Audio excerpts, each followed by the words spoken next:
A service of KIBMradio.com, the Internet's home for an all old-time radio.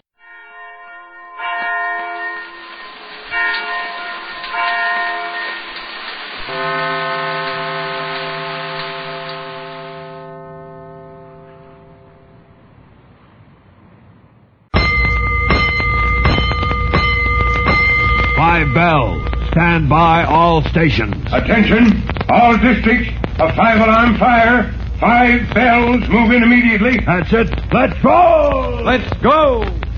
Firefighters!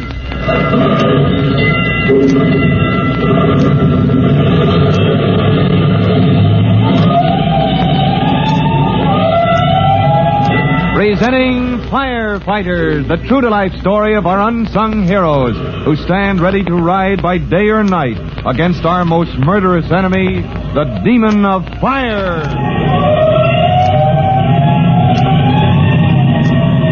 In just a minute, we'll visit the quarters of the rescue company where young Tim Collins, encouraged by Captain Jellybone to stand up to his tormentors, Mush Mushnosky and Smokehead McBride, flings a defiant challenge from the door of the assembly room.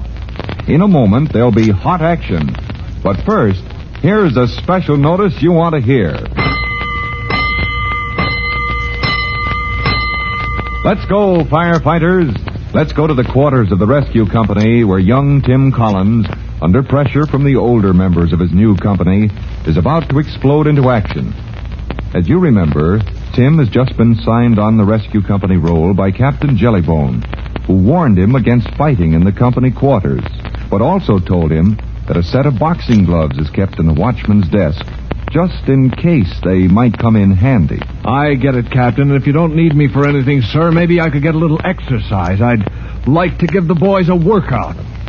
With a cold, thin smile on his lips, Tim stalks to the door of the assembly room where the men of the rescue company sit talking and calls out to them. Hey, Chowderhead! Huh? Who are you yelling at, Collins? Not you, Mushnosky. You're next, but first I want Chowderhead. Chowderhead? You talking to me? Hey, Smokehead, he is talking to you. That's an insult, calling your names like that. Kid, you're getting too big for your boots. Okay, come on and cut me down to size. Come on, Smokey, toss a coin, see which one of us takes him up. Oh, no, Mush. Let me... Hey, Chief Cody. Well, hello, boys. Where's Captain Jellybone, in his office? Yes, sir. He's in his office right over there, Chief Cody. Thanks, Collins. At ease, men. I'm just here to see your captain. That's a break for you, Collins. Only for Chief Cody walking in like that, you'd be in 6 pieces by now. Yeah? Yeah. You think that's going to stop me just because Chief Cody's in here in the station? Well, the kid's blowing his top, Mush. We ought to turn the extinguisher on him, don't you think? I'll do just that. Collins, I'll meet you anywhere, anytime. But you ain't going to get me logged with a black mark for fighting in the company quarters. Fighting? Who said anything about fighting? I want some exercise, that's all. Smokey, what's the kid driving at? I'll show you what I'm driving at. Hey, that's the watchman's desk. What do you want in there? Here they are. The boxing gloves? How did he know we had boxing gloves in there? What do you think you're going to do with the gloves, Collins? You put on a pair and find out. Huh? I know my rules as well as you do. You don't catch me fighting in quarters, but there's no regulation says I can't get some exercise. And I'm going to give you boys a boxing lesson. Ha! He'll be dumb after I give him a few lumps. Come on, Mush. Help me on with the gloves. No. Wait, Smokey. Hey, Cabo. Yeah, what do you have, Mush? Help the kid on with his gloves. You, Smokehead, come on over here. All right, Collins, come on. Over into this. As soon as I strip off my tunic and shirt. Come on, Mush. The gloves. No. Listen, Smokehead. This young kid isn't a bad young kid. He's asking for it, ain't he? Well, why not? Didn't we ride him pretty bad? Creepers, ever since he stuck his nose in the door, we've been popping off at him, haven't we? Well, sure, ain't that the idea? When a young kid joins up with a rescue company, we got to find out, can he take it, don't we? Yeah, but listen. Come on, what's keeping you two? Go climb a pole. Yeah, you're right, Mush. The kid's a nice game kid. Maybe we pushed him too far, huh? We can't quit now, though. He won't let us. Okay, so I go a few rounds with him, let him work off his mad, and maybe give him a chance to calm down. No, we rode him too hard. We all rode him. He'll want to lick us one after the other. Leastways, keep trying. Yeah, that's too now, listen, bad. Why don't we wind it all up right now, huh? Let me have him, Smokey. Let me have the gloves. What's the delay, champ? I'm the one he was calling Chowder. No, listen. Let me give him the old routine. Huh? You know, my old carnival act before I came into the fire department. Hey, maybe you got... Sure, I got some. All right, wait a minute. I carry him along, see? He thinks he's giving me a terrible lacing. Yeah, but you don't let him land a solid punch, huh? The payoff. He lands right on my jaw, right on the button. And then the payoff. Ha! So what do you say, huh? What's the matter, you boy? Here. Change your mind? Here, slip your mitt into this glove. Boy, I can't wait to see the kid's face when he thinks he's murdered you. A moment later, as the men of the rescue company stand back to form a ring, Tim steps out toward his opponent, not suspecting that Smokehead McBride and Mush Mushnosky, pleased with his show of fighting spirit, have rigged a practical joke, calling on Mushnosky's old-time experience as a carnival trooper. What's the idea, Mushnosky? Chowderhead's the first man in line. Never mind that chowderhead stuff, Collins. Huh? Mush and me, we share alike. Which one beats your ears down, don't make no never mind. Sure, Yeah? him and me, when some guy needs his ears beat down, we take turns, see? Yeah. This one's my turn. Any objections? No, okay, let's get started. Put him up. All right, let's roll, Mush. All right, try this one for sight. As the noise of Tim's bout with Mushnosky comes to his ears through the walls of Captain Jellybone's office, Chief Cody springs to his feet. Let's crack that door open and see what goes on, huh? The chief apparently opens the door very carefully, just an inch, and then peers out at the brisk action. Get in there, Mush. Come on, Collins, come on. Can't touch him, mushy boy. He can't touch you. Great blistering blazes. Collins can't get through that guard. The boy's knocking himself out, but he can't break through. Ready, Mush? Get set for the payoff. Oh, get set for the payoff, Smokey says. This is murder. If Mushnosky cuts loose, he'll slaughter Collins. All right, Mush, open up. Give him the payoff, Mush. Give it to him. Tim Collins, boring in at Mushnosky's guard, has been unable to land a solid blow because the ex-carnival man uses elbows and gloves to fend off the young fireman's attack. But as Smokehead McBride coaches Mushnosky, Tim sees a sudden opening. You can't touch me, kid. Why don't you... Quick, can I? How do you like this? All right, back to your corner. Come on, Mush, come on. Get up off the floor. Let him alone, Collins. He can't get up. Yeah? Smokehead, old pal. The kid dead for me. Mush. Oh, Mush, do not say it. Do not lay there, so help What's us. the matter with him? Young man, you better lean on something. This is gonna hurt you more than me. About me. I'm the one that's dead for. Oh, wait a minute. Look, fellas, if he's hurt, if I hurt him... I don't believe it. He's stalling. All I did was land on his jaw only once. Oh, yeah? Well, let's see you help him up. All right, I will. I must be stalling. Come on, Mush, let me lift you. Look out! My arm! My leg! Oh, good grief. I don't believe it. Fellas, it isn't possible. All his joints had bent the wrong way. What did I tell you? You knocked me to pieces. It's up to you to put me together again. Oh, but wait a minute here. Here, let me straighten you out. Don't lie there like a bundle of laundry. There you are now. Well, there's no bones broken. It's your joints. Good grief, even your fingers. Well, Collins, like I said, poor Mush is dead for. And 'twas you that done it. Attention! Chief Cody. Well, having a little trouble, boys? What's going on here? Oh, watch yourself, Mush. Chief Cody, this is all my fault. I made him put on the gloves with me and... Yeah, knocked him out, did you? No, sir. It looks as if I knocked him apart. I hit him just once on the jaw. I knocked all his joints the wrong way. Mushnosky, isn't it? Yes, I thought so. Yes, sir. I'm in terrible shape, Chief Cody. Yeah, so I see. Haven't been in such bad shape since you left that carnival to come to the fire department, have you? You said it, Chief. Collins, the laugh is on you. Laugh? Mushnosky, Chief Cody. Good grief, is this a gag? A gag? Son, that man lying there limp and twisted as an old suit without anybody in it. Why, that fellow is... Hold it, boys, hold it. Box 13.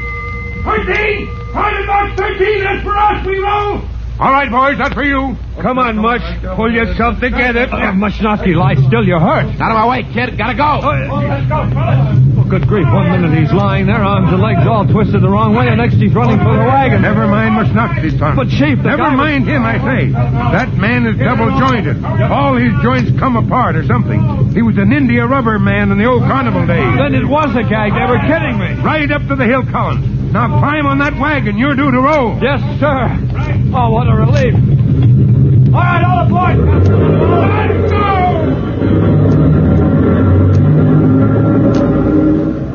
So Tim, as he rolls to his first alarm with the rescue company, is full of relief that what he thought was a serious fight with a tragic ending has turned out to be a practical joke with the ex-India rubber man pretending to be hurt.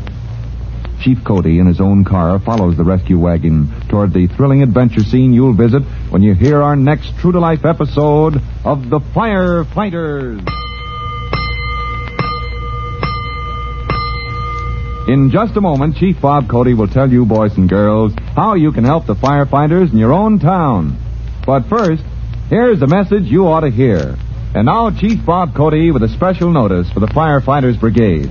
Chief Cody. Hello, boys and girls. This is Chief Cody with another reminder that you can help your firefighters by guarding your own homes against certain fire hazards. You've heard before that piles of paper and trash are a menace. They make danger spots in every home unless cleaned out often. You've heard this before, but we all have to remind ourselves to get rid of those piles of waste paper and rubbish. So maybe in your own homes, it's time for another fire prevention checkup. Take care of it, will you? Well, that's all, and goodbye for now. Fire Chief Cody and the young rookie fireman Tim Collins will be back on the same station the next time you hear... That's it. Let's go!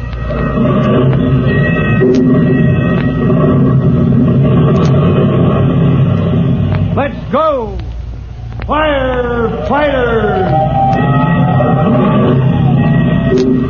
In just a moment, X-1. But first, there's a certain water commissioner whose interest in the ladies sometimes overshadows his interest in civic affairs. His name is a familiar one, Throckmorton P. Gildersleeve, and he'll pursue his adventures tomorrow night when NBC Radio presents another comic episode of The Great Gildersleeve. So when you hear the familiar voice and hearty laugh of the water commissioner from Summerfield tomorrow, why, stay tuned and enjoy another romantic scramble with the one and only The Great Gildersleeve on this NBC station. And now stay tuned for X-1 on NBC.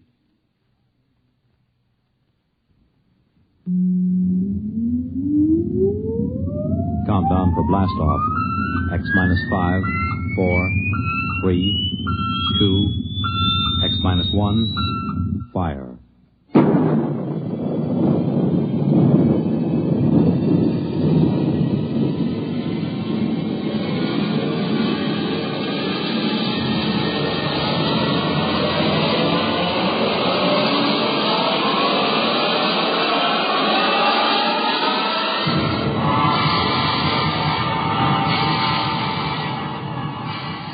From the far horizons of the unknown come transcribed tales of new dimensions in time and space.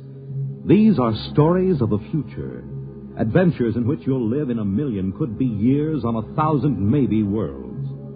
The National Broadcasting Company, in cooperation with Galaxy Science Fiction Magazine, presents X-1.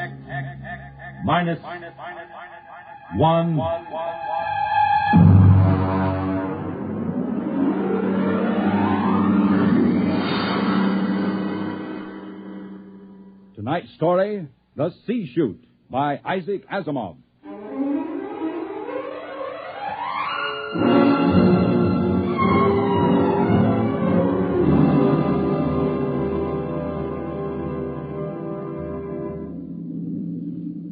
We were on our way home to Earth when it happened. 6 of us, coming home as passengers aboard the merchant spaceship Starfire.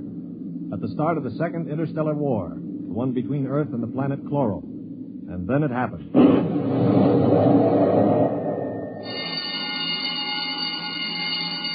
Now hear this. Condition red. Condition red. We are under attack from a Chloran battlecruiser. All hands forward to battle stations. Passengers will remain confined to the after cabin. Condition red. We are being attacked.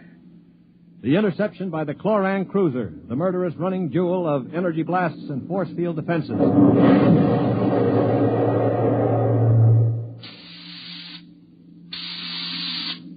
We huddled in the passengers' after cabin, terrified, not knowing how the battle was going. We could hear the desperate bursts of steam through the steering tubes as the Starfire maneuvered to dodge the enemy attacks. And then...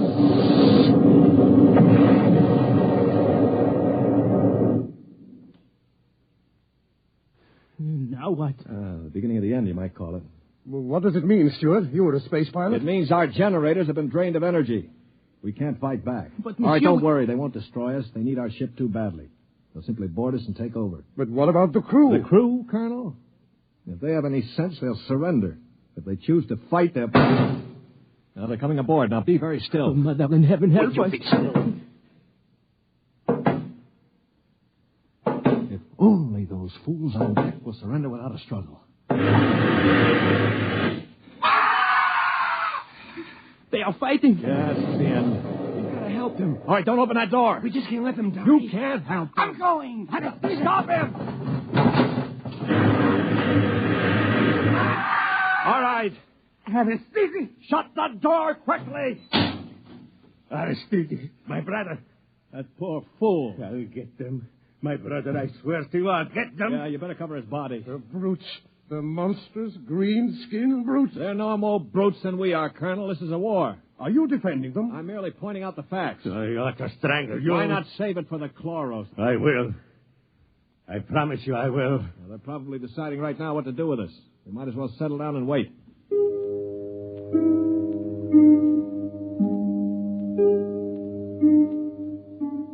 We sat there, the five of us, and listened while the Chloran invaders killed off the members of the Starfire's crew. Among us was Colonel Anthony Wyndham, an old Colonel Blimp type with a lame leg. Wyndham had spent his life in the militia back on Earth, but had never seen a battle. There was Demetrius Poliorkitis, who had just watched his brother being killed by a chlorocarbonizer. Poli was a huge man. He and his brother had tried truck farming in Arcturus and given it up after 2 seasons.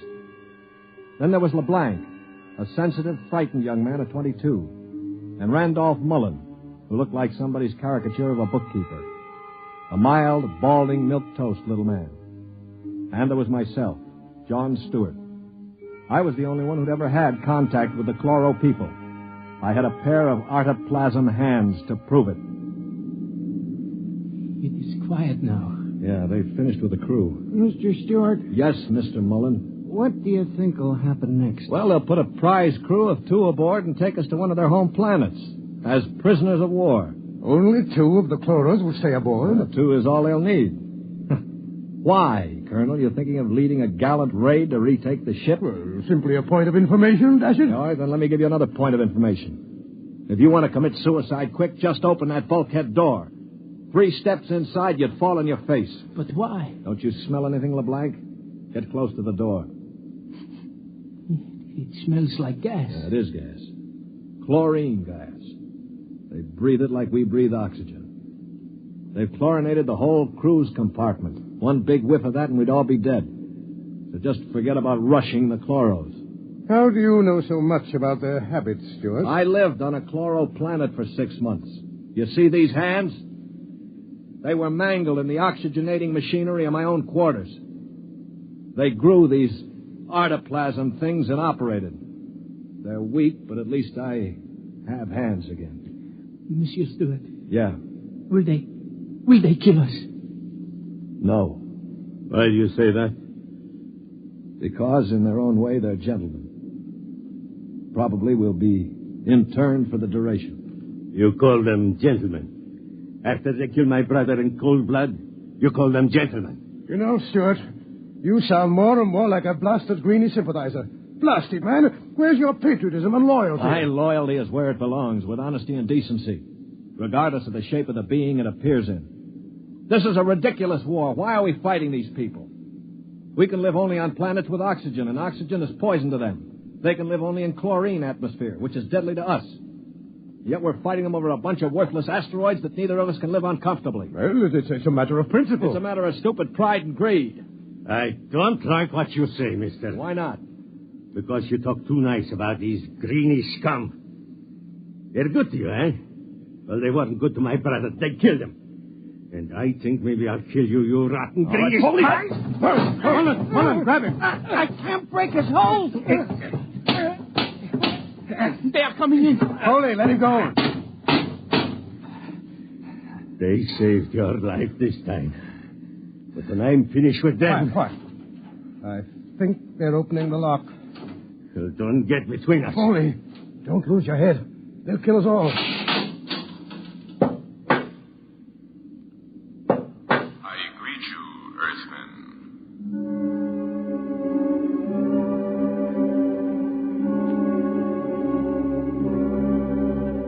The chloro was not a pleasant sight to anyone unused to it.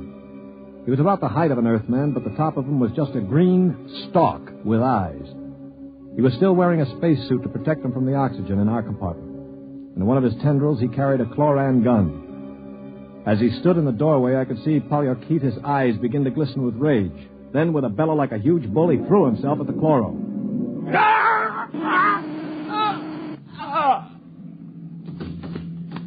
He is not dead, merely temporarily paralyzed. You five will remain together as prisoners of war. We expect to reach our own planet within several weeks, your time. There you will be interned for the duration of the war. If any of you attempts to leave this compartment, we shall be forced to destroy you. That is all I have to communicate.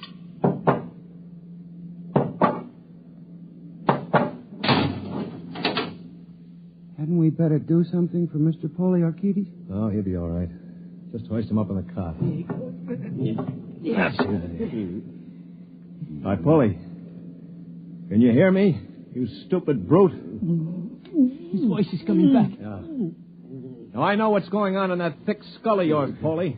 You think that when the paralysis wears off, you'll ease your feelings by slamming me around some more. Well, if you do, it'll be curtains for all of us. How do you mean, sir? None of you know the chloros the way I do. Unlike us, they assume automatically that any group of Earthmen they find together comprises a biological grouping, like an ant colony. The result is that they consider the group as something holy. Now, they'd never break us up. And if one of us did any harm to another, they'd have us all executed as a bunch of chloro-type perverts, a non-functioning group. So call all the names you want. But keep your hands to yourself, or we're finished.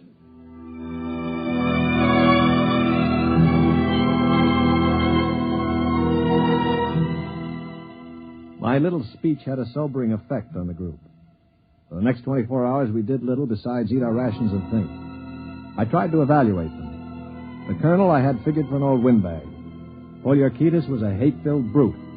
LeBlanc would crack first. He was like a frightened child. Mullen was a nonentity, a mouse instead of a man. Everything he did seemed prissyish. His voice had the quality of furtively rustling underbrush. How long did you say the trip would take, Mr. Stewart? Well, the chloro said about 2 weeks. Gentlemen, if I may interrupt. Colonel? Now, it has occurred to me that perhaps you know of some weakness that might enable us to overcome these chloros. The only weakness they've got is that they can't stand oxygen. Oh, but there must be some way to get the best of them, man. After all, there are only two. Before I answer, Colonel, I have to know your motive. Is it to save your own skin or help Earth win the war? Oh, dash it, man, to help our side, of course. What we're looking for is the way to save the ship for Earth without losing our lives, yes? Well, all right, let's take a vote then. LeBlanc?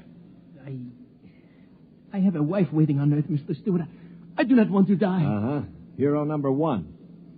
What about you, Mullen? I don't see how we could accomplish it without... Hero number 2. Well, Polyarchetes? When I kill Chloros, it will be with my bare hands. On their planet, I will kill dozens, I promise you. 3 down. Well, Colonel, don't you want to march to glory, an old militiaman like you? Your attitude is very cynical and unbecoming, Stuart. I see.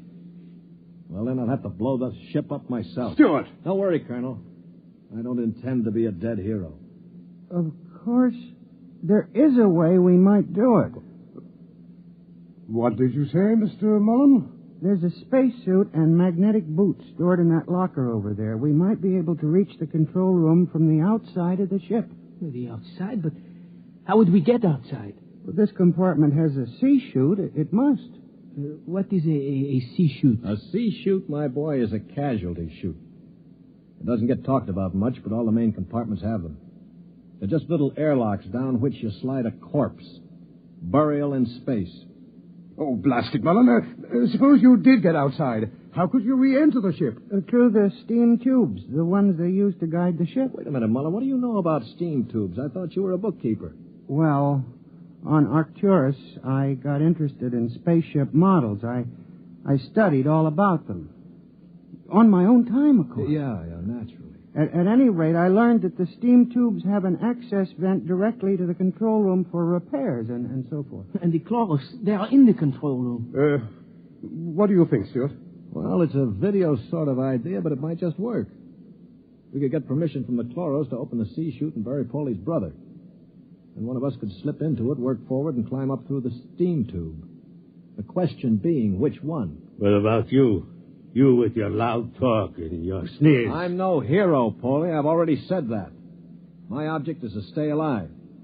The steam tube let go while you were in it, you'd be broiled like a lobster. Now, how about the colonel here? If I were younger, blasted, I'd trounce you. You know very well with my injured leg. Yeah, of course.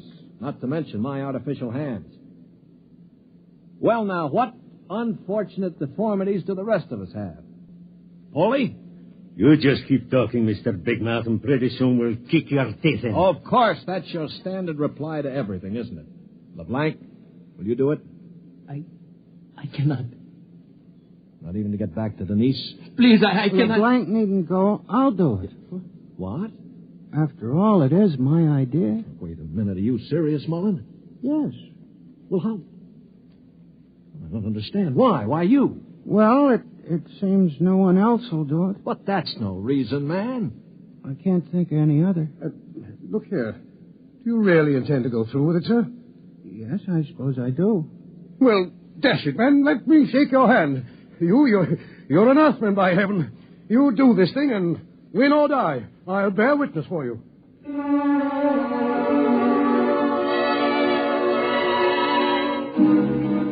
It was quite a moment. Mullen the mouse had suddenly turned into a man. He just stood there awkwardly while the colonel puffed his hand. Poliorketis seemed stunned. LeBlanc was wide-eyed. And I? Well, I was in a peculiar position, one in which I rarely found myself. I had absolutely nothing to say. That ought to bring them. I hear one.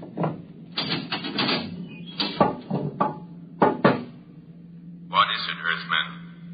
One member of our unit is dead, as you know. We request permission to jettison his body out of the casualty chute. You may do so. You'll have to open the chute lock from the control room. I will do so. Is there anything else? No. Nothing else, thank you.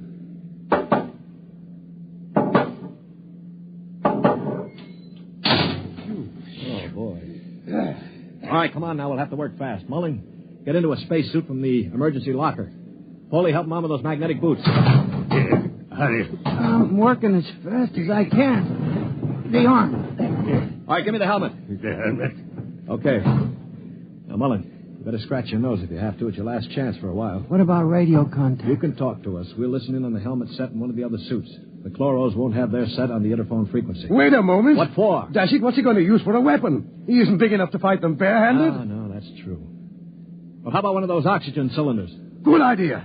Use it to bash them over the head. Now, give him one of the cylinders equipped with a reducing valve. Now, look, Mullen, if your magnetic boots fail and you start drifting away into space, open this valve. See that? Now, you can use it like a miniature jet and try to blow yourself back to the ship. Understand? I think so. Well, I only hope it works. All right, here goes the helmet. You'd better hurry. The light is on over the C-chute. Yeah. All right. That means I've opened the lock. Here. Now, can you hear me? LeBlanc, give me that other space helmet. Yes. Here. Let me switch on the radio. Can you hear me, Mullen? I hear you. Fine. Plenty there? Air's okay. Uh-huh. Polly, open the C-Chute. Okay, now help him in. All right, ready? Ready? Well, good luck. Close the chute. Pull the ejector valve. Now. He's out. Oh, God help him. The light is out. Yeah. The chloros have closed the chute lock. I don't suppose he has much of a chance. No. Do you think he knew it? I don't know. I just don't know. Should I try to contact him on the radio? Yes, I think... Wait a minute. What is it? Listen, the chloro's coming. Good Lord. He's sure to miss Mullen. Yeah, wait. Polly, get your brother's body on the cot. Put a blanket over it. Pretend it's Mullen asleep. Polly, for heaven's sake. My brother. Well, you've got to do it, man. It's our only chance.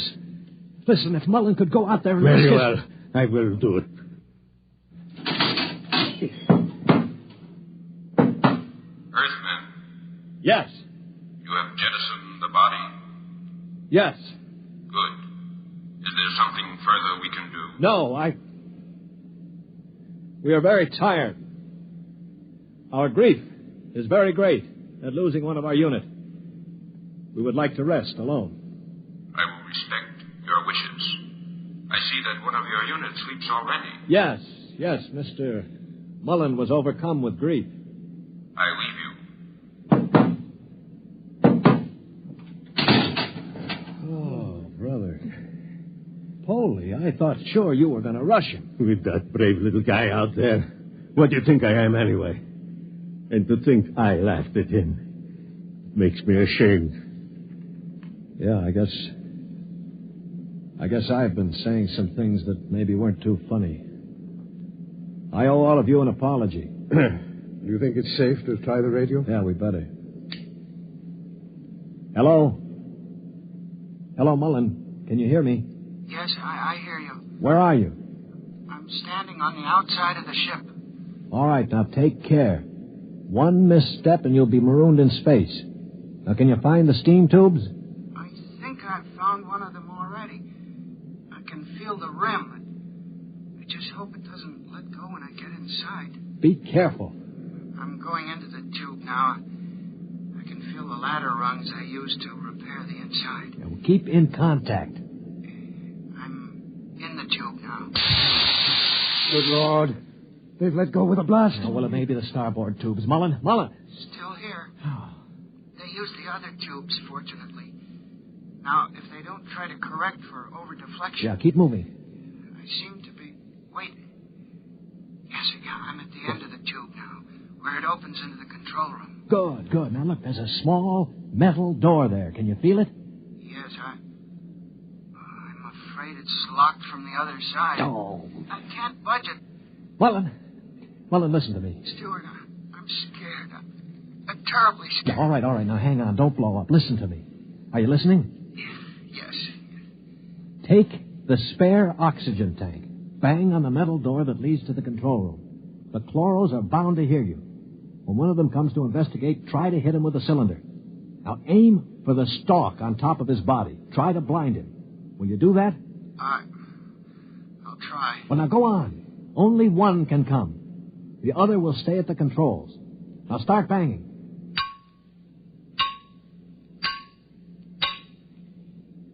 Any luck? No, Wait, I hear something. Something's opening the lock. The door now. I hear... Ah! Mullen, what happened? Mullen, can you hear me? Mullen!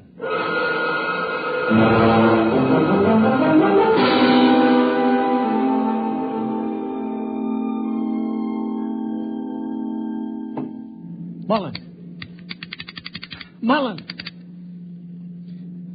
Oh, it's no use.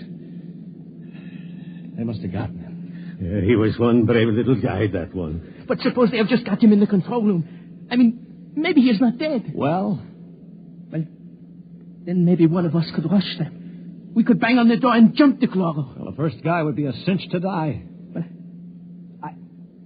I would be willing to take the chance. You? Why not? I could try. Not you. I'm the strongest. I do it. Now, listen, you chaps. I'm an old man. I've got nothing to live for anyway. Suppose I throw myself at the ray gun. Wait a minute. What's going on here? 20 minutes ago, there wasn't one of you who'd risk his little finger to get us out of here. Now you're falling all over each other. Maybe Mr. Mullen teaches us a lesson, huh? Yeah. Okay, Polly, give me the wrench. I'll start banging on the door.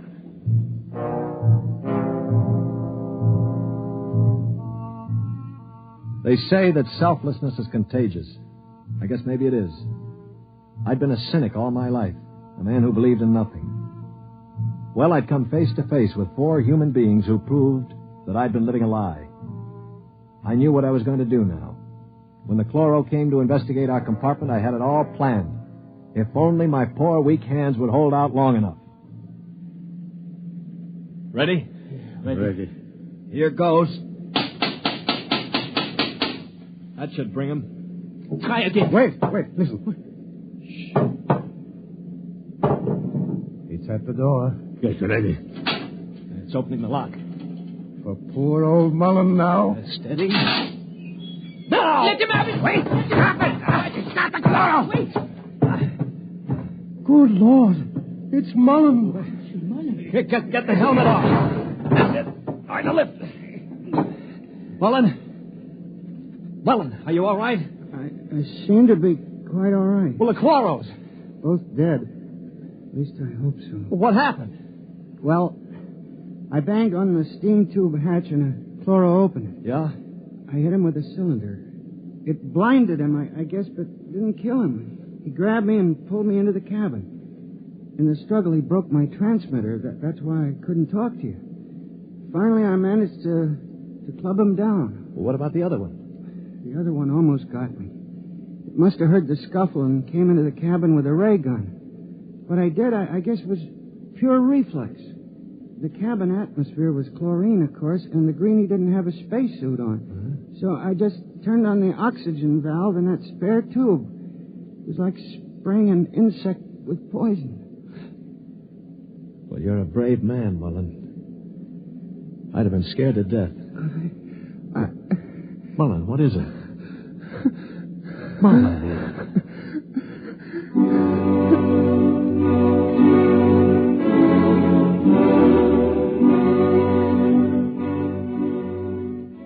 An hour later, false hands and all, I was at the controls of the ship, headed for Earth.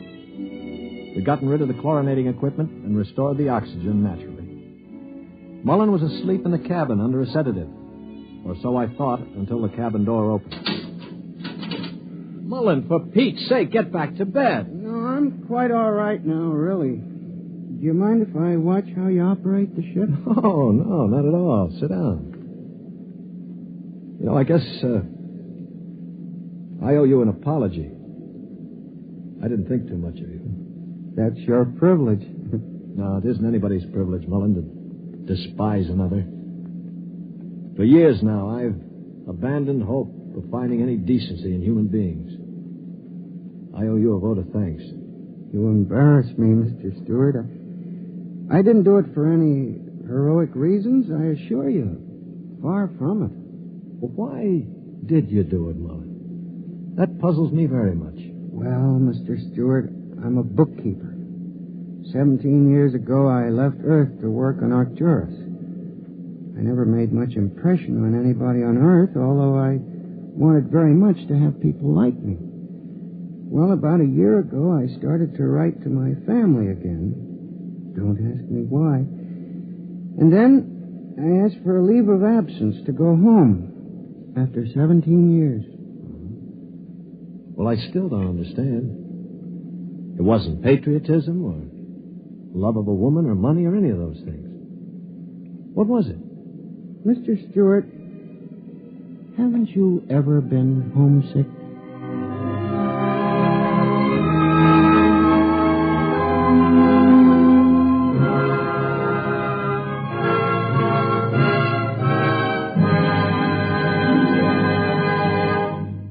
You have just heard X-1, presented by the National Broadcasting Company in cooperation with Galaxy Science Fiction Magazine, which this month features A Gun for Dinosaur by L. Sprague de Camp, a story of hunters in the bloodiest and most ferocious arena of all prehistoric Earth, where hunting reptile heavyweights is no job for human lightweights.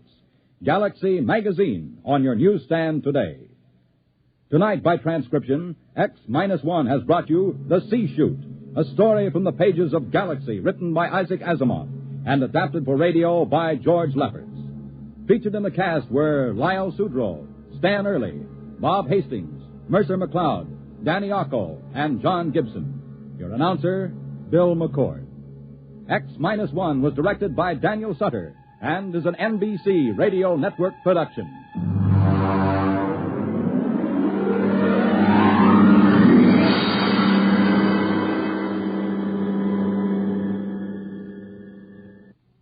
Next week, on a distant planet in a forgotten colony of Earth, a man is ordered to commit a murder. Listen to Skulking Permit on X-1 next week. The Magic Island is now divided into two enemy camps. G-47 and his powerful group of scientists on one side, and Mrs. Gregory's two boat crews on the other. Johnson's rescue boat is now lashed to the yacht, and the two ride easily in the surface lock between Piers 4 and 5 on the Isle of Euclidia. The scene is the radio cabin of the yacht, the cabin that is protected from the eyes and ears of the Euclideans by the seaweed cloth. Captain Bradford and Mrs. Gregory are explaining to Jerry and Joan some of the things that happened on the yacht while the young people were in the submarine. But, Mother, Jerry is overly enthusiastic about the attitude of the submarine commander. No, I'm not, Mrs. Gregory. That girl was doing a lot of thinking about what Joan and I told her. She's got the idea that maybe these Euclideans aren't so hot after all. Yes, I'm inclined to agree with Jerry about that, Joan. Out of all the people on this island, it's only reasonable to suppose that some of them aren't any too happy. Yes, Tex, I think Jerry is quite possibly right. Though we should be very careful about taking this girl into our confidence. Well, she told me she didn't want to know anything about our plans. I guess she was afraid of what G-47 might do to her to make her tell if he guessed she knew anything. That is reasonable, Jerry. G-47 would find some terrible way to make her disclose your plans if he found that she knew them. Well, never mind about that now. Tell us just what happened here on the yacht. You know, old G-47's going to come busting over here any minute and ask a lot of questions. And, we'd all better give the same answers. For one thing, we are absolutely sure that G-47 doesn't know the pigeon arrived with the message from Johnson. And we've got the pigeon hidden in the canvas locker so he won't notice it's aboard. That is fine, Captain. If you are sure G-47 does not suspect you received a message. I know he doesn't, or he would have tried to find out what it was or take it away from me long before this. I'll say he would. And Tex has destroyed the message, so we're safe on that count. Just what did the message say? That Johnson was transferring to another boat which he had hailed and was going to get to Los Angeles as quick as he could and get my formula ready to come back here and destroy this island and rescue us. But, Captain, how could the island be destroyed without destroying us also? Tex will explain all that to you when we have time, dear. How about that formula G-47's got now? The one he took away from McLeod when he thought Mac was Johnson. What's that? It's a formula that will make something which will keep old G-47 busy for a long time when he finishes it. I am confused about all these formulas and messages, Captain. Will you explain it for me? Yeah, me too. Joan and I were in the sub while all this was going on.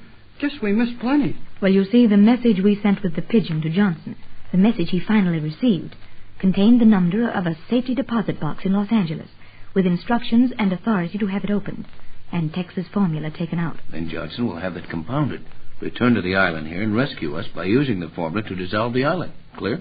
Yes, Captain. We're with you so far. The message the pigeon brought to us from Johnson told us about Johnson changing to another boat which he hailed, and said McLeod would keep on coming to us. And when the boat was captured, we were to introduce McLeod as Johnson. I got that much of it all right. But how about the formula G-47 took away from Johnson? I mean McLeod. Where did that come from? Why, Johnson wrote it out and gave it to McLeod, knowing it would be taken from him. And he printed it instead of writing, so there would be no question of my handwriting.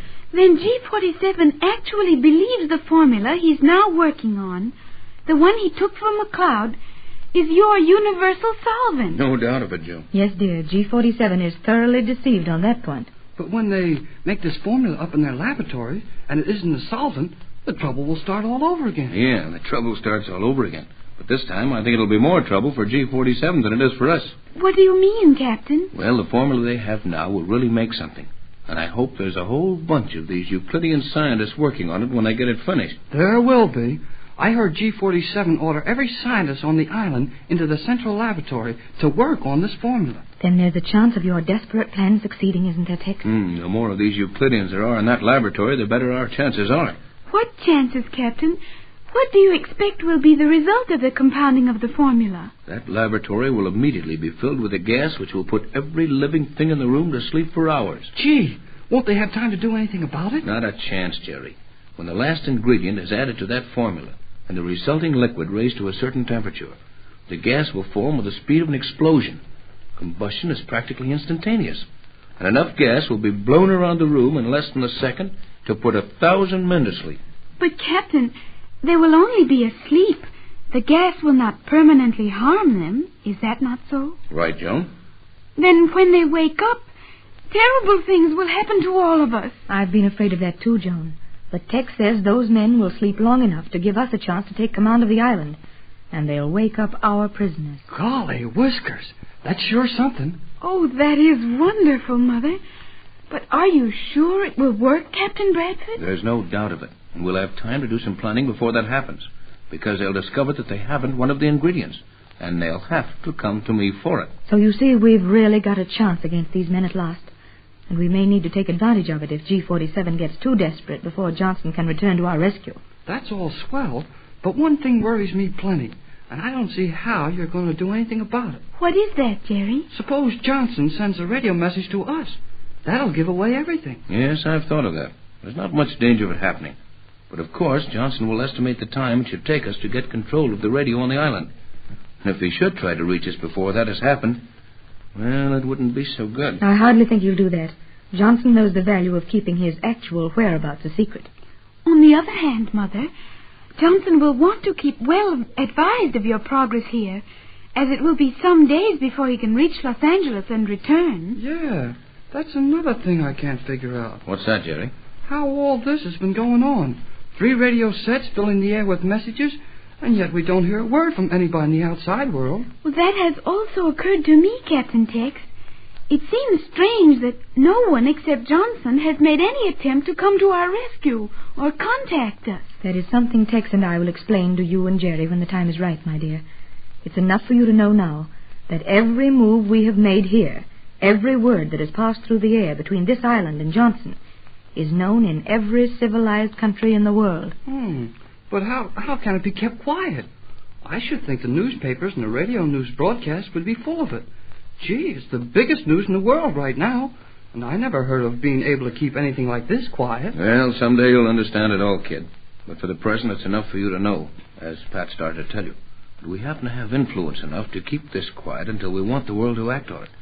Remember that it would mean certain victory for the Euclideans to attempt to bring in a rescue party now. I can understand that, Captain.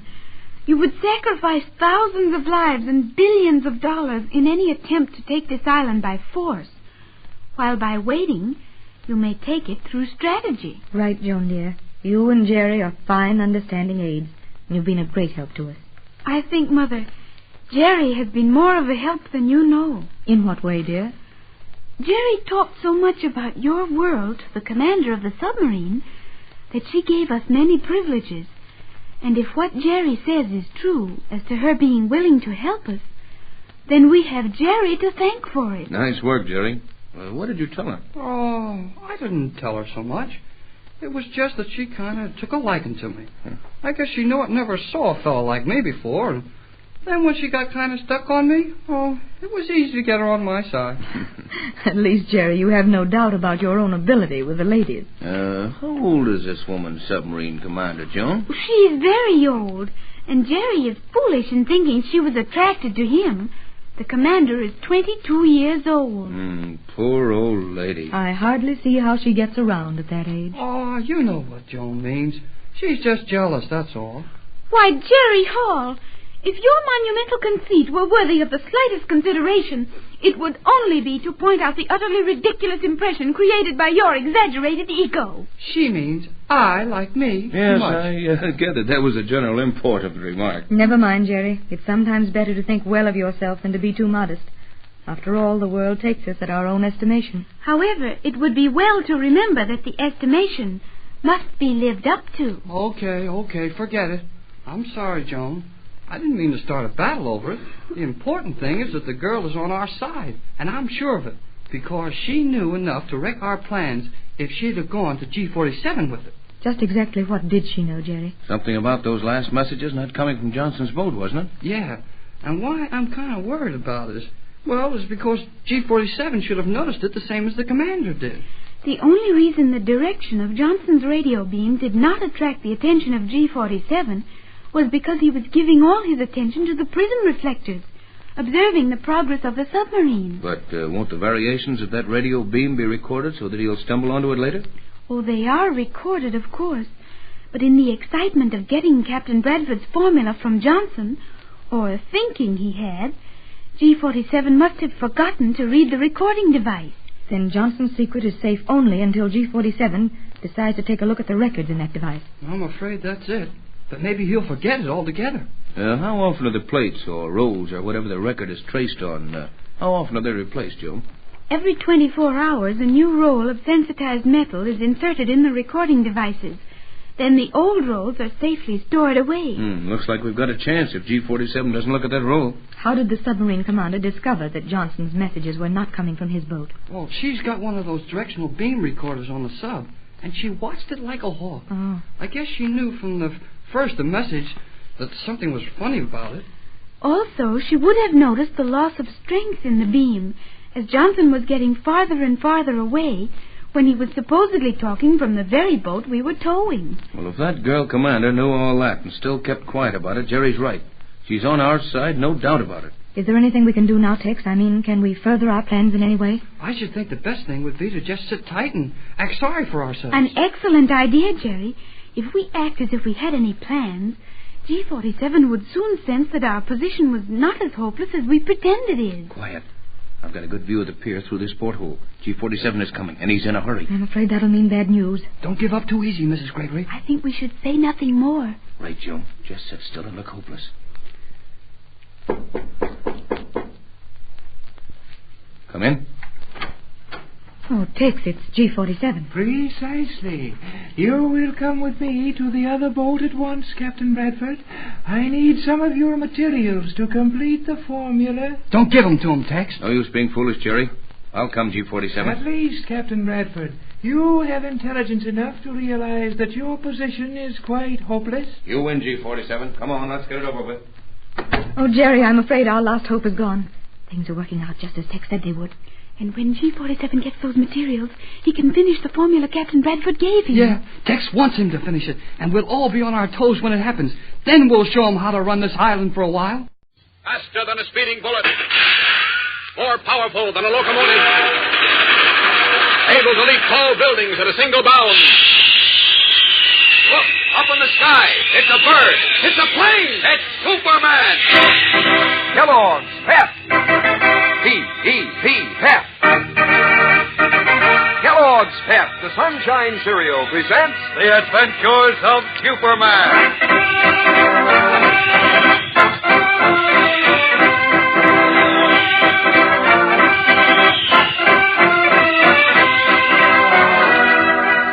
Today, as Rufus Pelly plans to make use of the Daily Planet in an effort to wreck the World Peace Federation, Clark Kent has received a mysterious telephone call that has sent him rocketing into the skies as the Man of Steel.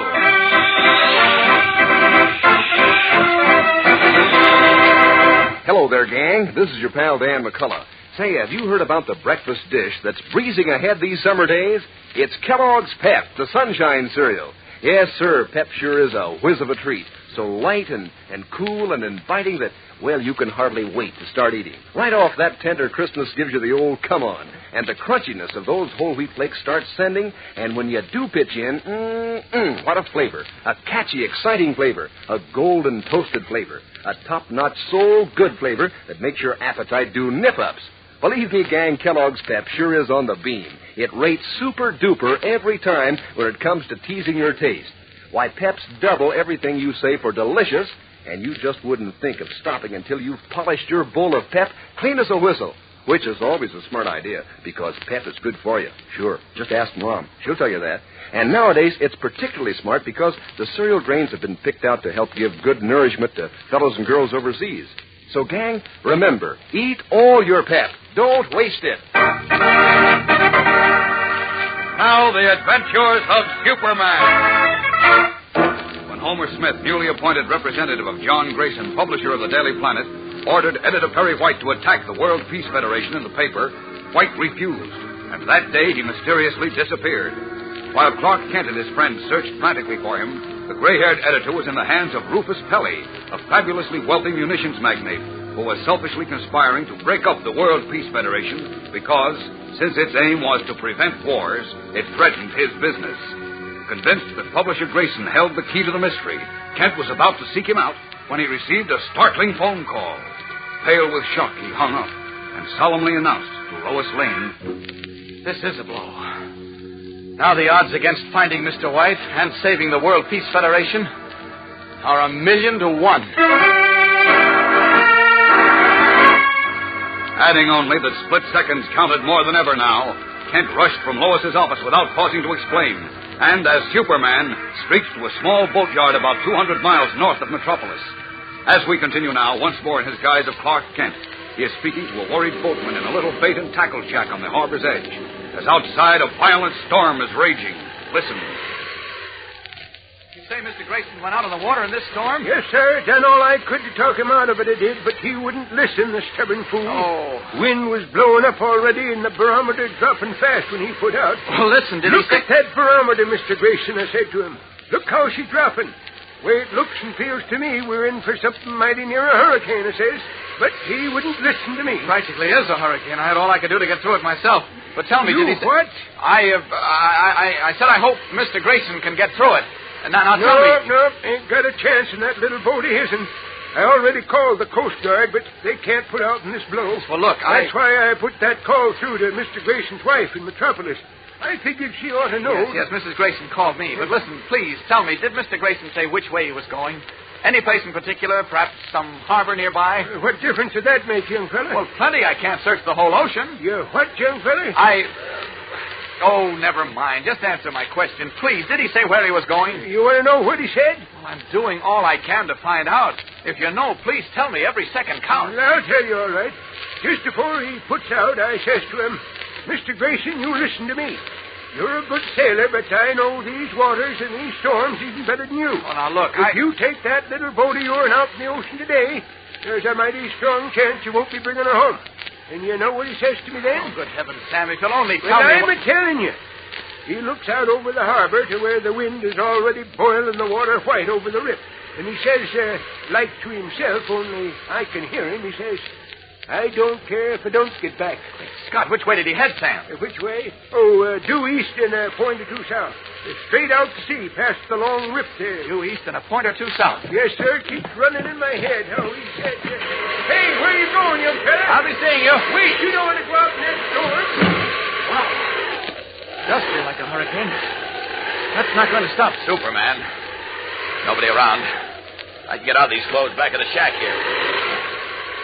So, John Grayson doesn't care if he gets back or not, eh? Well, I know why. But I've got to bring him back. There we are, all set. Now to try to find Grayson.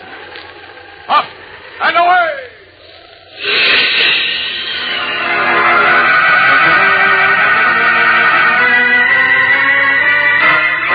Leaping up from the storm-swept beach, Superman streaks out over the wind-lashed sea into the very teeth of the howling hurricane. Farther out to sea, the gale is stronger. Fierce winds, sweeping at almost 100 miles an hour, swirl and lash at the man of steel, buffeting even his powerful body, almost blinding him with teeming rain which stings like needles, so that he has to slow his rocket-like speed and, gasping for breath, clear his eyes so that he can see the heaving, churning waters below.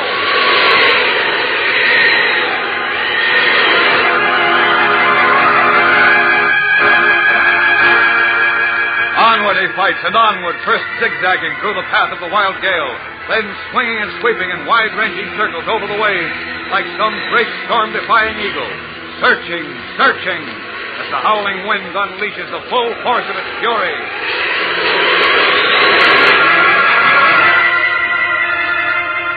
The Superman is fighting one of his greatest battles with the elements. Lois Lane sits in her office in the Daily Planet, hundreds of miles away. Her face is hidden in her arms on the desk. She is sobbing as Jimmy Olsen enters. Gosh, you're crying. Oh, crying? No, I'm not, Jim. You are, too, but gee, don't cry. I know how you feel, but... Well, Inspector Henderson or somebody might find Mr. White yet, and... Sure. Of course they will, Jim. Gosh, I feel like bawling, too, sometimes, and... Well, I wish they'd hurry up and find him, because... Well, he yelled a lot and popped off all the time, but he didn't really mean it. He was really a swell guy. No, Jim. He'll be right back here running the Daily Planet and calling us names and not meaning it, and everything will be just the same as it used to be. Only without Mr. Homer Smith, I hope. Homer Smith! Good heavens, I forgot. You forgot about that no-good pasty face. No, the time. I've been so upset I didn't even look at my watch. What time is it? 4 minutes to 11. Why? Why? We go to press at 11, and 1 hour later at noon, the Planet will be on the street with that vicious page 1 attack against the World Peace Federation. Oh, jeepers, I forgot that, too. I was thinking about Mr. White. Now, listen, we can't let that filthy, lying editorial be published, Jim. The Planet's a big paper. It's respected. Well, many readers will believe that editorial because it's in the Planet. They'll be wrongly influenced against the Peace Federation and against unity among nations. Why, if the Federation falls apart... I know. We'll have another war. And the next war with atomic weapons will be just too bad. Exactly. We just got to stop that editorial. Are you kidding? How are we going to stop it? I don't know. Without Mr. White here, Homer Smith is running things. And he says that editorial goes in right spang in the middle of page 1, so nobody can miss it. Dear. We've got to do something. We must. Yeah, but what? I even tried to see Mr. Grayson myself this morning. Oh. I know Mr. Ken and Mr. White talked to him, but I'm on the board of directors of the Junior Committee for the World Peace Federation. Did you see Clark there? Where? At Mr. Grayson's. No, I didn't get in.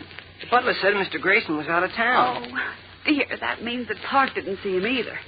I thought when he got that phone call and rushed away that he was going to see Grayson and somehow get him to stop Mr. Smith, but... What's that? What? Oh, that's the... Oh, that's the insurance company clock, and it's striking 11. Your watch must be slow, Jim. Oh, yeah, the presses will be starting now, starting to print Smith's lying editorial, and the papers will be on the street within 1 hour.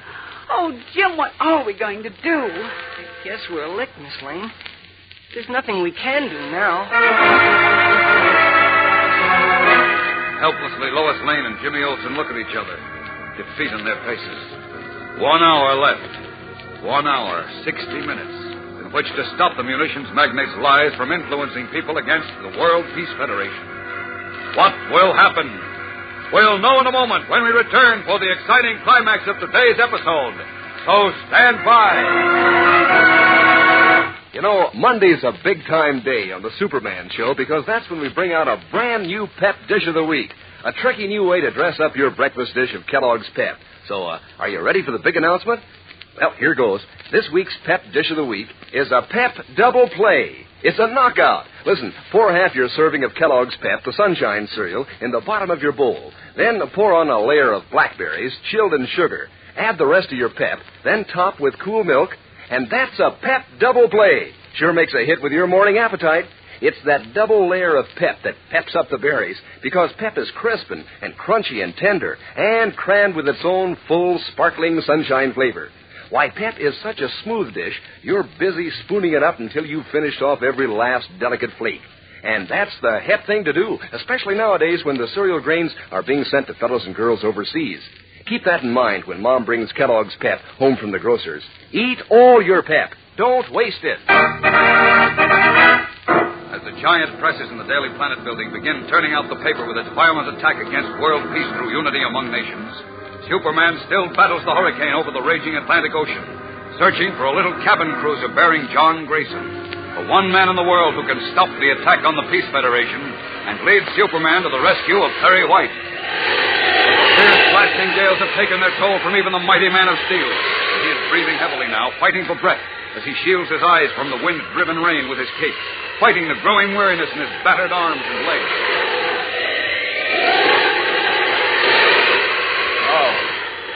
It has hurricane never blow out.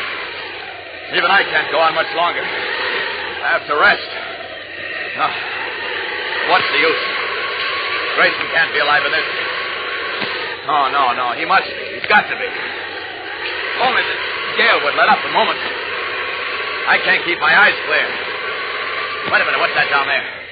Looks like... No. Just a piece of... No, wait. It's a little cabin cruiser. What's left of it. Yes, and a man is lashed to the wheel, holding the boat into the wind. Down to that boat. Down! Now, let's see.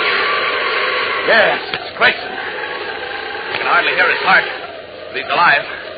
Half alive, anyhow. Wait till I break these ropes holding into the wheel. There. Now, up with him. Back through that storm to the mainland. And pray hard he lives. Up, and away!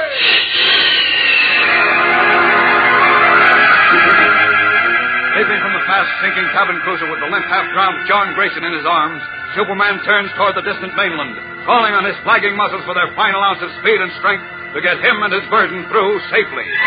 Will Superman get Grayson to the mainland in time to save the publisher's life? And if so, can Grayson, as Superman hopes, lead him to Perry White and to the mysterious evil men who are selfishly conspiring to wreck the World Peace Federation so that they may grow richer from war? Speed is essential, because right now the Daily Planet presses are printing the first flying attack of the breeding of war. What will happen? Much happens in tomorrow's thrilling episode, so be sure to listen. Tune in, same time, same station. And remember, for breakfast, it's Kellogg's Pep. For excitement, the adventures of Superman.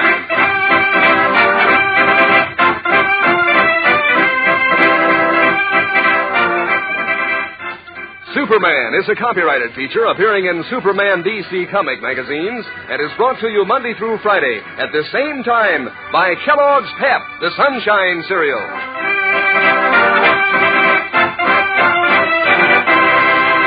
Say, gang, when you line up all the famous names you know, you'll find Kellogg mighty near the top. That's Kellogg, the greatest name in cereals. And here's some of the good things Kellogg packs into each plump, tender biscuit of Kellogg's shredded wheat. Flavor, natural nut-sweet flavor, toasted just right. Nutrition, fine whole wheat nourishment. And for economy, Kellogg packs 15 biscuits in every package, and they're made to fit the bowl. Try them soon. You'll like Kellogg's shredded wheat. And be sure to be with us tomorrow for the thrilling adventures of Superman. This is the Mutual Broadcasting System.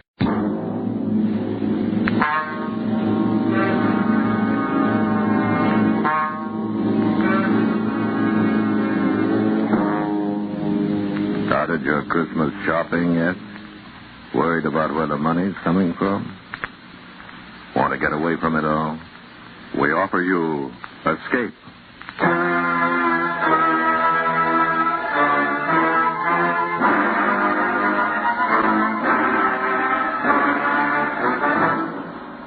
You are seated around a green felt table with a dozen desperate men, waiting for the turn of a card.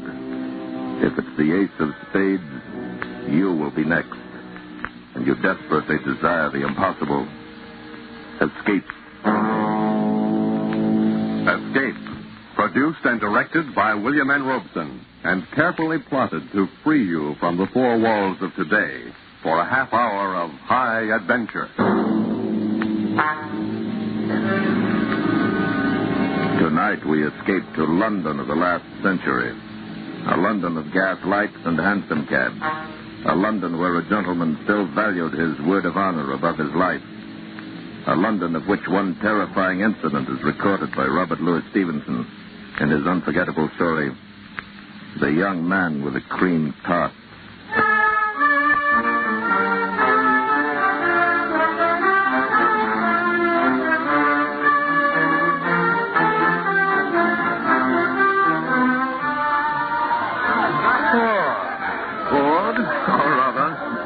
City seems to offer little amusement tonight. Well, bottoms up. Must be on our way. Righto. Your health. And yours. Please have a cream tart. Absolutely cream my compliments. Maggie, will you honor me? Sarah, will you honor me? Well, now, what's this? A young man with a tray of cream tarts. He's giving them away. Or perhaps one of the terms on the bill. Perhaps. Shall we go? Yes, please. I pray you accept this confection, for if you do not, I'm bound to eat it myself. You must be crazy. I was never more sane. You refuse? I do. And there's nothing for it but my 27th tart since 5 o'clock. Now there are but 2 left. You, sir. Yes? Will you so far honor an entire stranger? It's really excellent pastry. I should know I've eaten enough of them. It is not the nature of a gift that is important, but the spirit in which it is offered. The spirit, sir, is one of mockery. Mockery? And whom do you mock? Myself. However, my purpose at the moment is not confession, but rather distribution of these cream tarts. Won't you and your friend dispose of the last of them? Yes.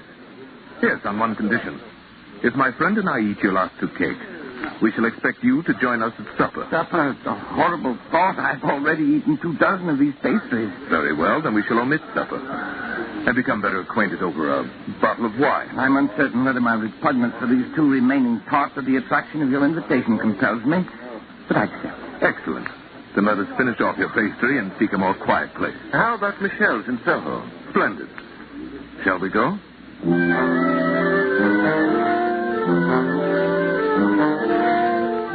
An excellent restaurant, excellent wine, and 2 excellent friends. I drink to your health. And we drink to yours. I'm sure you will understand my curiosity. But you are curious. Naturally. Although I suspect that your story is probably a silly one. Oh, indeed. You may rest assured that we are 2 of the silliest men in England. My name is Goodall, Theophilus Goodall, and my friend here is Major Alfred Hammersmith. I like you, Mr. Goodall. And you, Major Hammersmith, though I suspect those are not your right names. It is of no importance. Exactly, nor is my name, so I will not divulge it.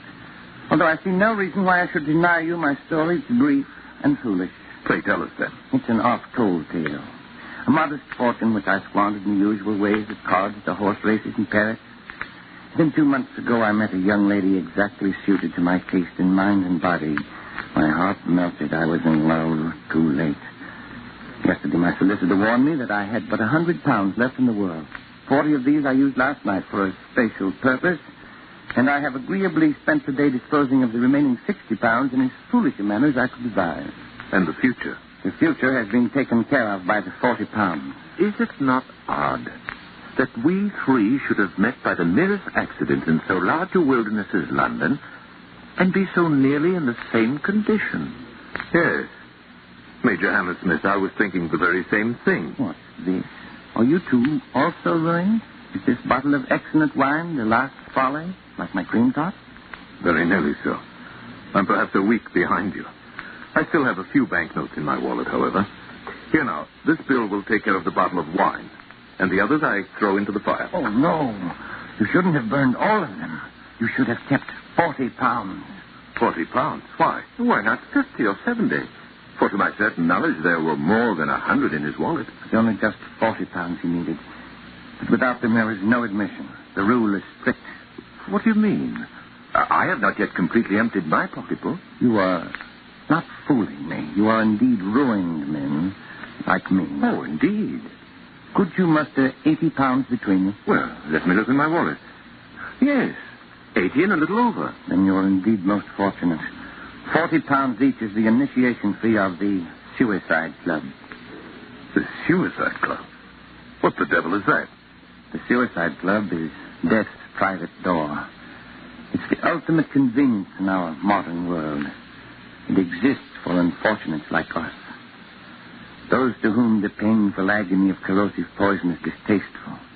For those whose courage fails them when the cold muzzle chills the forehead. For those whose fear of drowning is greater than their compulsion to die. For these sensitive misfits, the Suicide Club ranges every detail. If you are truly tired of life, I will introduce you tonight to a meeting, and I can assure you that within the week you will be relieved of the burden of living. What do you say? It's more serious than a cream tart, and I suspect more palatable. More serious, certainly. So I wonder if you would give Mr. Goodall and me 5 minutes alone to discuss it. Certainly. I shall wait outside. Your Highness, this adventure must stop here. Nonsense, Colonel Geraldine. I propose to see this through. See it through to what? Death? You forget your obligations, not only to yourself, but to your country. Prince Florizel of Bohemia cannot risk... Tonight I am playing Mr. Godard, and so I propose to remain.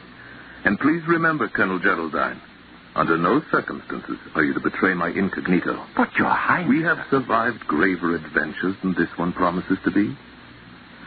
And now, Colonel Geraldine, let us pay our bill and accompany our young wastrel to death's private door.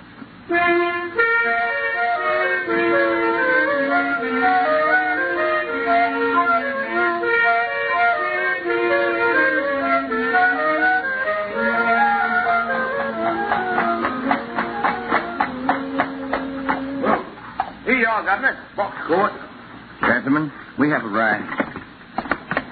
Here you are, Caddy. Keep the change. Oh, thank you, sir. Come on.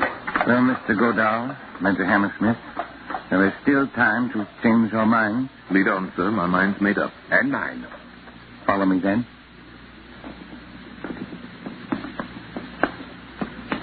As dark as a tomb. Inept and concise, similarly.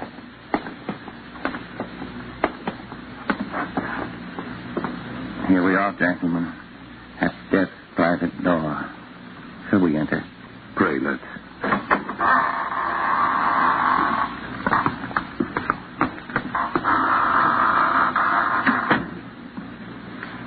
You may hang your things in here.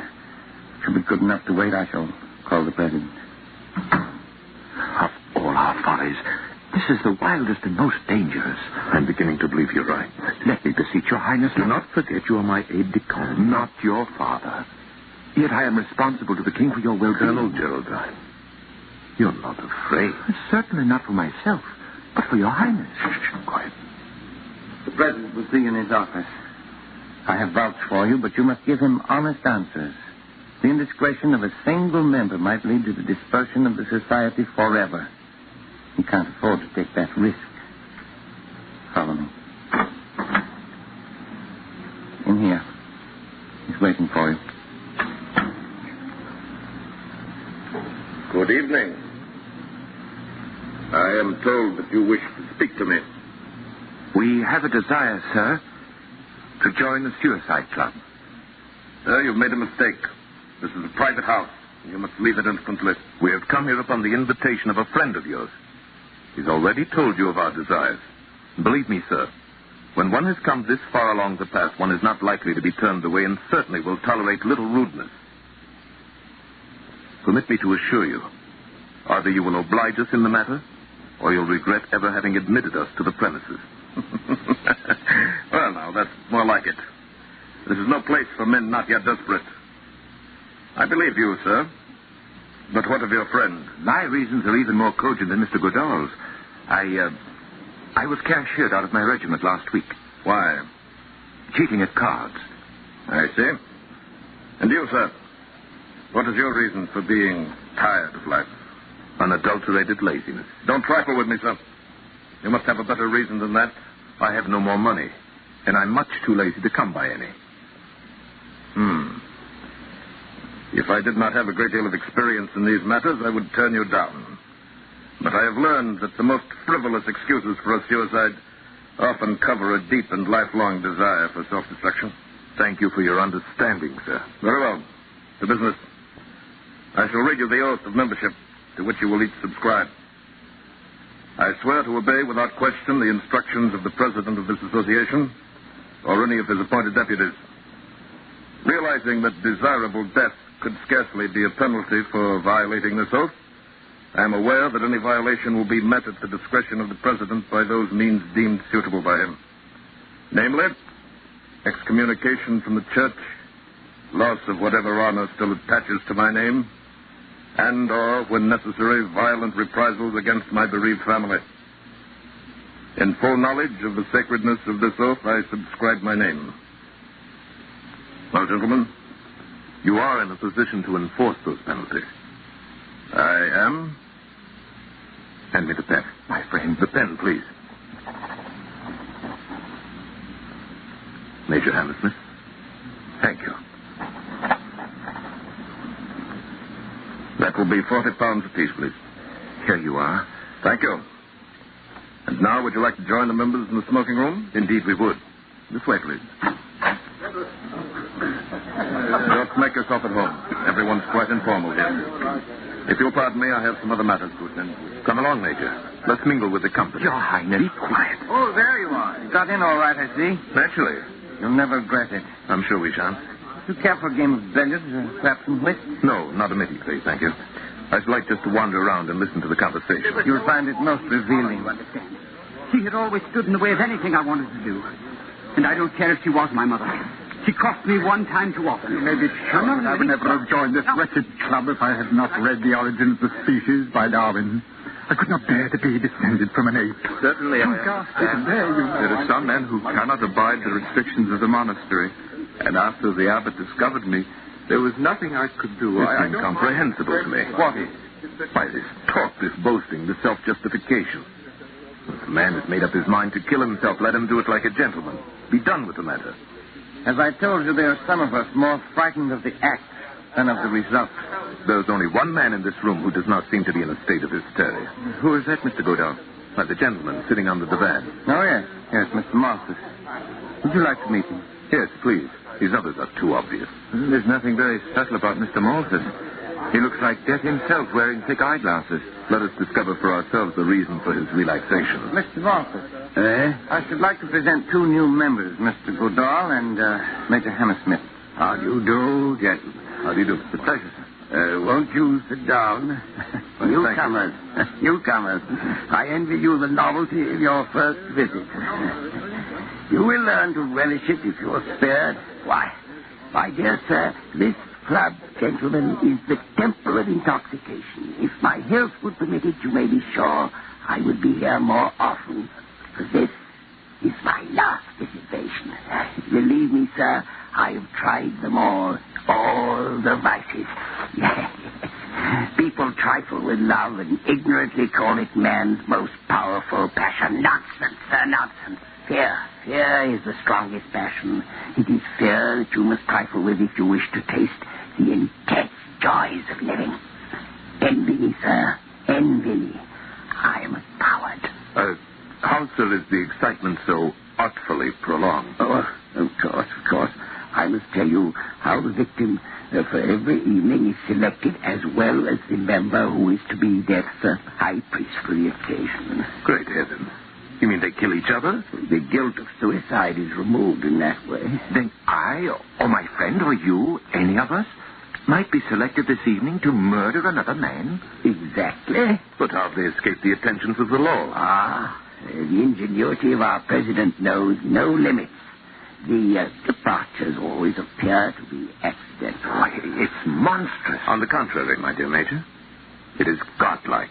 Oh, yes, of course. But, Mr. Malthus, I'm still in the dark as to how the members are selected for the evening's work. Oh, of course, I forgot to explain. But I see that the others are filing into the card room now, and the play is about to begin. You shall see for yourself. Will you lend me the help of your arm? I'm quite paralyzed, you know. Oh, of course. Thank you. This is the moment for which I live. The quintessence of poignancy. The ultimate of passion. Coming here as infrequently as I do, I've savored this bitter taste of fear longer than the others. But my turn will come. Who knows? Perhaps tonight. But how is it done? Tell us what to expect. Oh, it's so simple. The president deals from an ordinary deck playing cards, and each man turns up his card as he receives it. The ace of spades, the card of death. The ace of clubs designates the official of the night. The murderer. If you like. Here, 3 chairs together. Happy young men. You have good eyes and can follow the cards. I only make out the faces. Is everyone here? My friend, we still have a fighting chance to escape. Quiet. Let us play the game. Attention, gentlemen. 3 of clubs. Jack of hearts. 10 of diamonds. King of clubs. Queen of hearts. spades. 9 of clubs.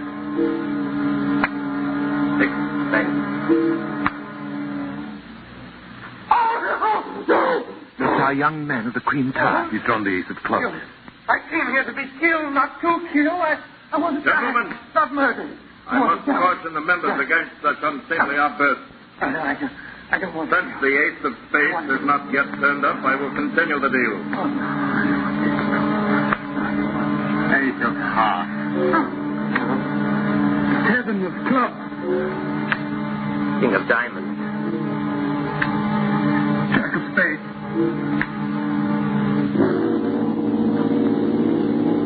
Ace.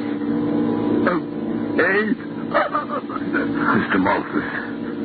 That concludes the play for the night, gentlemen. Will the member who drew the ace of clubs come to my office for his instructions?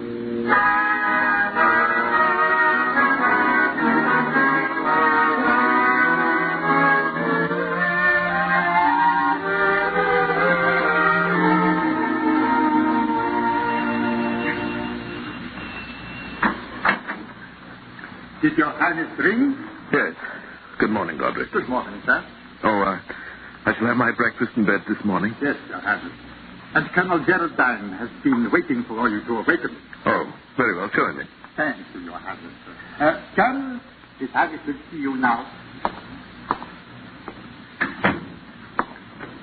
Good morning, Geraldine. Sleep well? Not too well. Did I dream it, or were we initiated into the suicide club last night? Seems like a nightmare. It was a nightmare. But you didn't dream it. Here, look at this. The morning paper. Huh? Melancholy accident. This morning, about 2 o'clock, Mr. Bartholomew Malthus of 16 Chepstow Place, Westbourne Grove, on his way home from a party at a friend's house, fell off the upper parapet in Trafalgar Square, fracturing his skull. Death was instantaneous. Mr. Malthus, accompanied by a friend, was engaged in looking for a cab at the time. His heaven's soul went straight to hell. It was that poor paralytic. Yes. At least he's dead and out of it. But think of our young man of the Cream Tarts. Last night that lad was as innocent as you and I. This morning he is a murderer. Thank heavens we're safely out of it. Are we? Oh, no. You're not going to return. I must. You are infected with a passion of fear just as poor Malthus was. Perhaps. Whatever it is. Tonight, once more, we take our places at the table of the Suicide Club.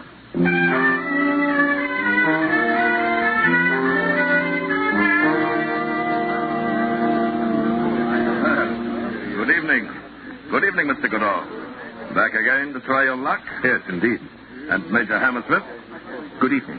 You are to be congratulated, sir, on the matter of Mr. Malthus. Very neatly handled. Thank you. But I shall miss poor old Malthus.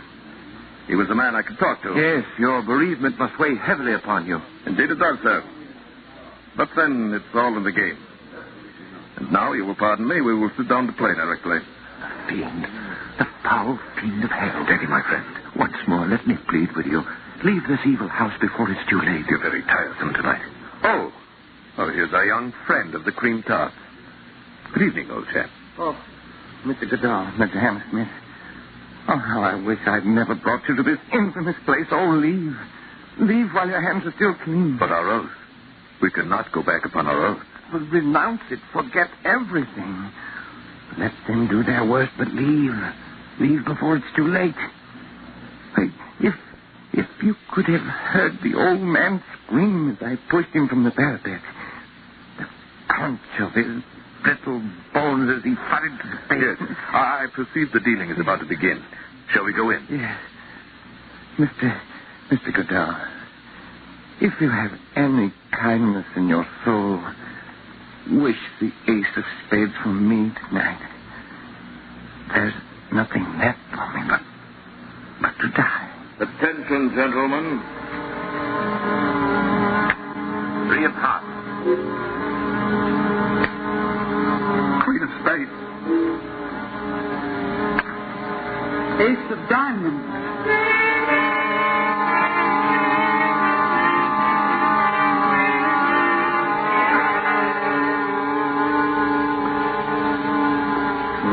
Times around and neither black ace has come up. We are just 13. This at the table. This fourth round. This will tell the tale. And I am next to last.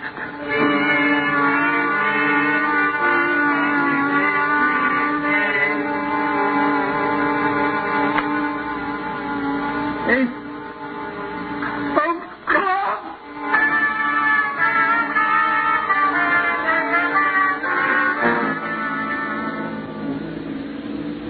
Only 4 more cards. King of spades. Oh, pray for me, Mr. Godal. Pray for me. I have 1 chance in 3. Pray that I get the ace. 6 of diamonds. And now, I have 1 chance in 2. My friend, don't. Silence. Ace of spades. Very well. That concludes tonight's play, gentlemen. Oh, Mr. Godal, I'd give $1 million if I had it for your luck. I would sell you this card for much less if I could. Well, Mr. Godal, my congratulations. I am pleased to have met you, sir, and to have been in the position to do you this trifling service. At least you can't complain of delay. Yes. And now, before I leave forever, I should like to ask a question. A purely hypothetical question, of course, since I am not a man to go back upon my word. But you wonder what would happen if you did. If upon the turning of the card you had changed your mind and now wish to live? Precisely. Suppose my friend Major Hammersmith and I elected to ignore our oath. Suppose we began by tearing this place apart.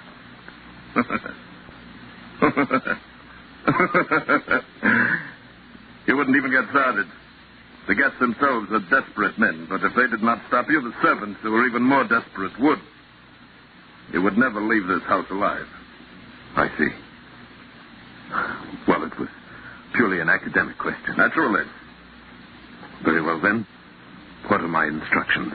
You will proceed along the Strand in the direction of the city, on the left-hand pavement, until you come upon a black carriage with drawn curtains. In this carriage will be the member who has tonight drawn the ace of clubs, my executioner, your collaborator in suicide. You will enter the carriage, and he will continue your instructions. Please have the kindness to obey him in every detail. The authority of the club is vested in his person for the night. I wish you a pleasant walk. Thank you. But first I must say farewell to my friend, Major Hammersmith. I regret that is strictly against the rules. No farewells. Too disturbing for the still living members. You will leave through this side door to the workroom. But I must have... We won't have any trouble now, will we, Mr. Cole? No. No, of course not. Your coat? And hat? Your stick? Thank you. Again, Mr. Godot. A most pleasant walk. Death's private door. Why didn't I listen to Geraldine before it was too late?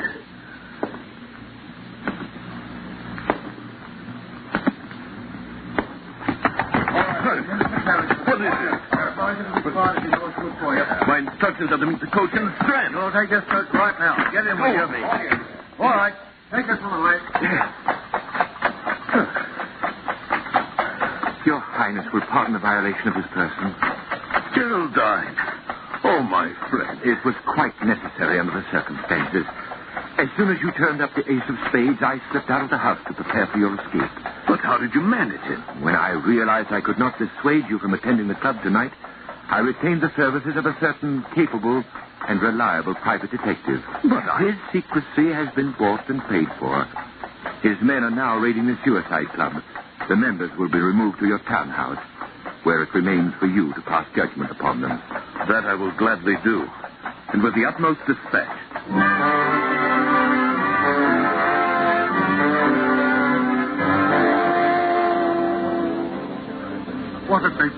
They're four. They didn't look like Scotland Yard men to me. What difference does it make?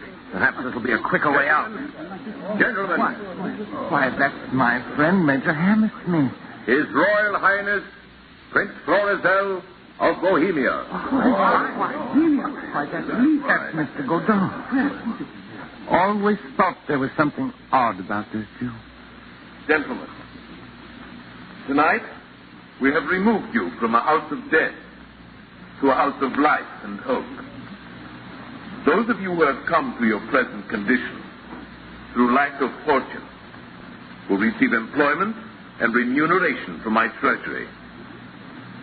Those who have been driven to this unnatural solution of their problem by the agonies of guilt must find amnesty from a power greater than mine. Power that eternally promises the forgiveness of sins, no matter how grievous.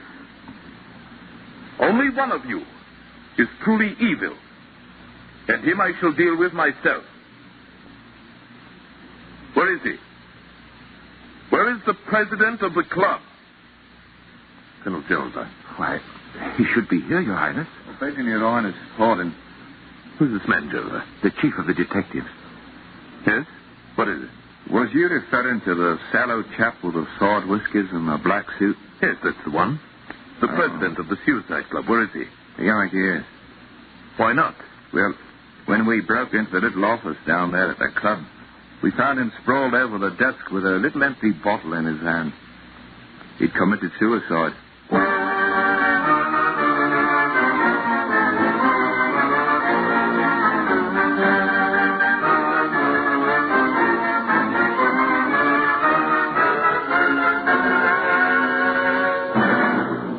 Escape is produced and directed by William N. Robeson, and tonight brought you The Young Man with the Cream Tarts by Robert Louis Stevenson, adapted for radio by Mr. Robeson, with Paul Frees as Prince Florizel, Bill Johnstone as Colonel Geraldine, and Barton Yarborough as the young man. The special musical score was conceived and conducted by Cy Feuer. Next week, after you've put in a tough day at the office, leaning over a hot stove, when your four walls seem to be closing in on you, next week when you want to get away from it all, we offer you escape.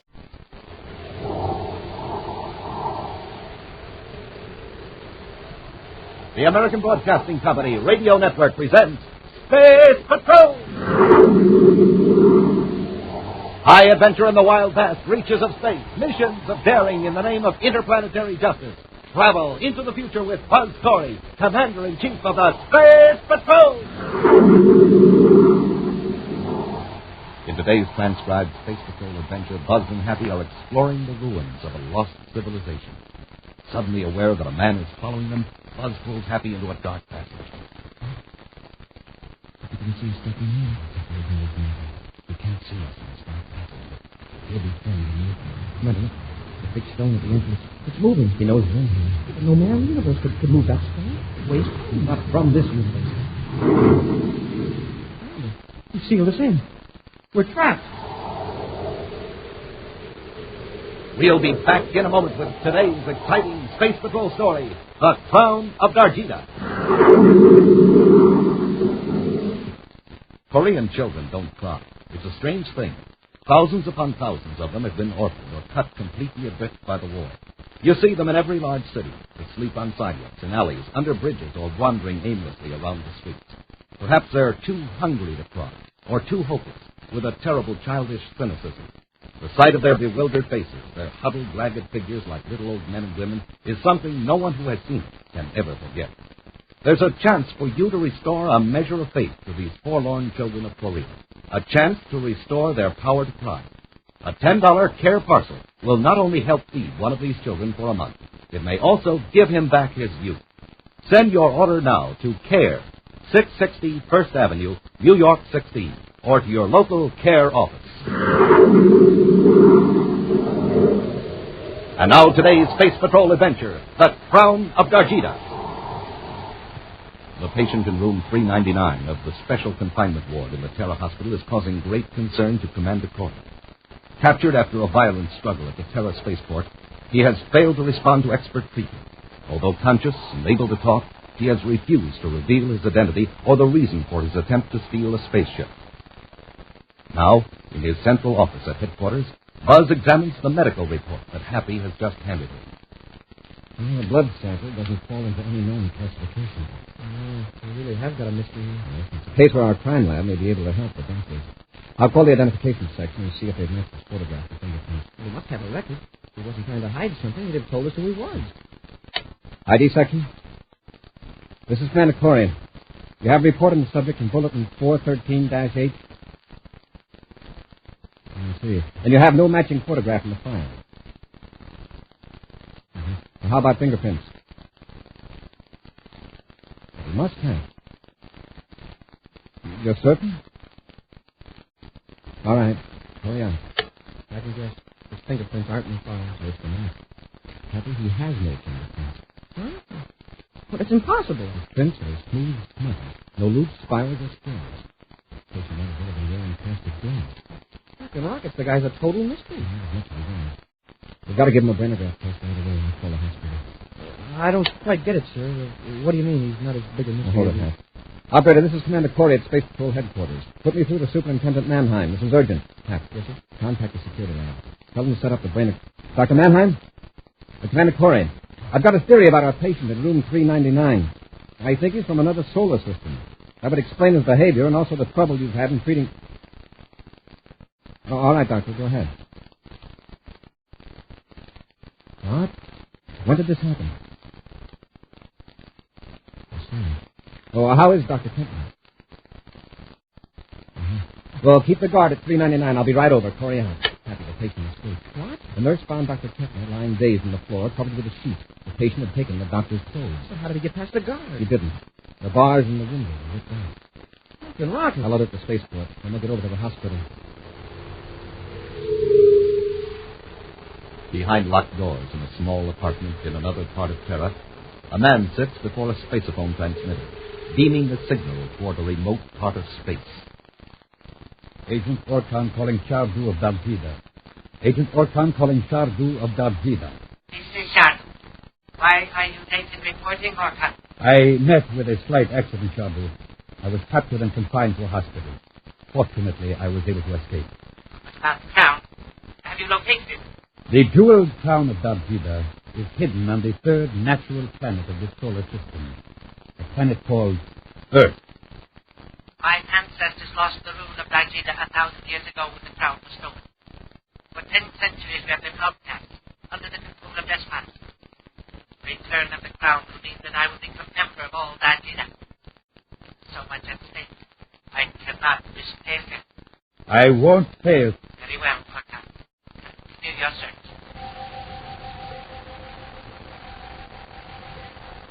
In the headquarters office several hours later, Commander Corey and Cadet Happy go over reports from Space Control on all ships leaving Terra. Now, this one brings us up to date as of 5 minutes ago, huh? No one using Dr. Kentner's identification has boarded a spaceship since the patient escaped. Sir, I just noticed this report on Dr. Kentner. Why a brainograph test on him? He was so dazed and incoherent, I figured it would be the quickest way to get information. How did you find out? Dr. Kentner entered room 399 to examine the patient. As he leaned over the bed, the patient suddenly grabbed the doctor by the throat and held him with incredible strength. Did he get a look at whoever was outside helping the patient escape? There wasn't anyone outside. But the bars. Somebody must have used special tools to tear out those bars in the window. Dr. Kentner saw the patient do it with his bare hands. But sure, it's impossible. Nobody in the entire solar system could bend those bars. You're right, Hap. Nobody in this solar system. Remember the strange blood type. By patting his fingertips. Hey, that's right. But still, this patient has unusual physical and mental powers. Plainly from another solar system. There may be others like him living among us undetected. Well, what do they want? What are they up to? To find out, they have to catch her. If he can bend thick metal bars, it's going to be hard to handle. I'm not worried so much about his physical strength. It's his mental power. For instance, he seemed to have implanted in Dr. Kentner's mind the impression of Earth Spaceport number 7. Number 7? Well, that's in the southwestern United States. Yes, New Santa Fe. Yeah, but what's Earthport 7 got to do with the man that escaped? But it kept showing up in Dr. Kentner's brainograph test. And it has no significance to the doctor. I'll get it here. Commander Corey here. Yes, I did. What was that destination again? see. That sounds like our man, all right. Thanks. Korea. Half an hour ago, a passenger ship from Terra landed at Spaceport 7 on planet Earth. On board was a man who presented the credentials of a Dr. Modano. Oh? Well, this Dr. Modano made some inquiries about the Zanapi ruins, 250 miles to the south of the port. The Zanapi ruins? According to the medical association, there is no Dr. Modano. There's a missing patient. You know, Hap, I think it's time we had a vacation. A vacation? Now? No. A quiet vacation on Earth, exploring the Zanapi ruins. Back in the 20th century, jet planes roared over the sun-baked deserts of the American Southwest. But they left no mark on vast regions below. Now the spaceships of the 30th century split the skies with their thunder, but the desert remains unchanged. A surface car roars along the rough dirt road and stops before the only structure in miles. Two men with camera cases slung from their shoulders get out of the car. We could still make the ruins by dark, Commander. It's only a few miles farther. Well, we might be able to pick up some information sometime. Besides, I'd like to establish ourselves. Too. We can get an early start for the ruins in the morning. Look at this. Hank's Hotel. Indian relics, curios, sandwiches, rooms. I wonder if Hank does much business. I wouldn't think so.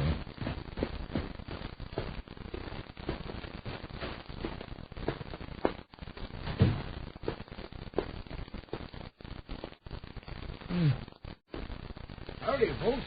Something I can do for you? We were just passing by, and we thought we'd stop in. Well, I'm mighty glad to see you. Don't get many visitors this time of year. Well, when is your busy season? Well, I've been here for 10 years.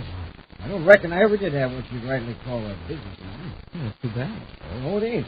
I like it that way. Gives a man time to think. Fact is, I'm tired. I get just enough trade here to take the curse out of it. You're tired? From what? If you don't mind my asking. Oh, a little everything. Ranching, prospecting, you name it. I managed to save up enough to get by on. Anything to take in here is pure velvet. Well, you get the life story of Hank Hodges. You mentioned prospecting. You know around here? Yep. And if that's what you fellas are here for, you're wasting your time. Afraid we haven't the patience for that kind of work, Mr. Hodges. We thought we'd crawl around these old Indian ruins and snap a few pictures. Oh, Zanapi ruins, huh? Well, I reckon every man's got his own idea of fun. But don't expect too much. Why? Aren't they interested? All I know is the Indians left. We'll take our chances. Judging by the lack of traffic on the road just now, we'll have a place for ourselves, I suppose. Ruins, you mean? Yeah, as far as I know.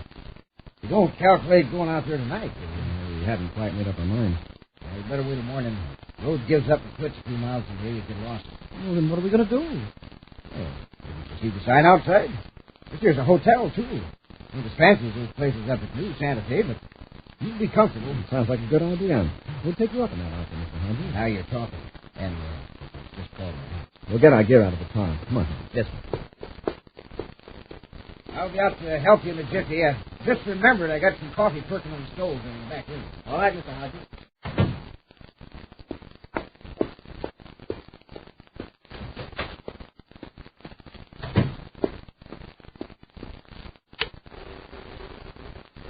Agent Torzak calling Shardu of Dardeda. Agent Torzak, codename Hodges, calling Shardu.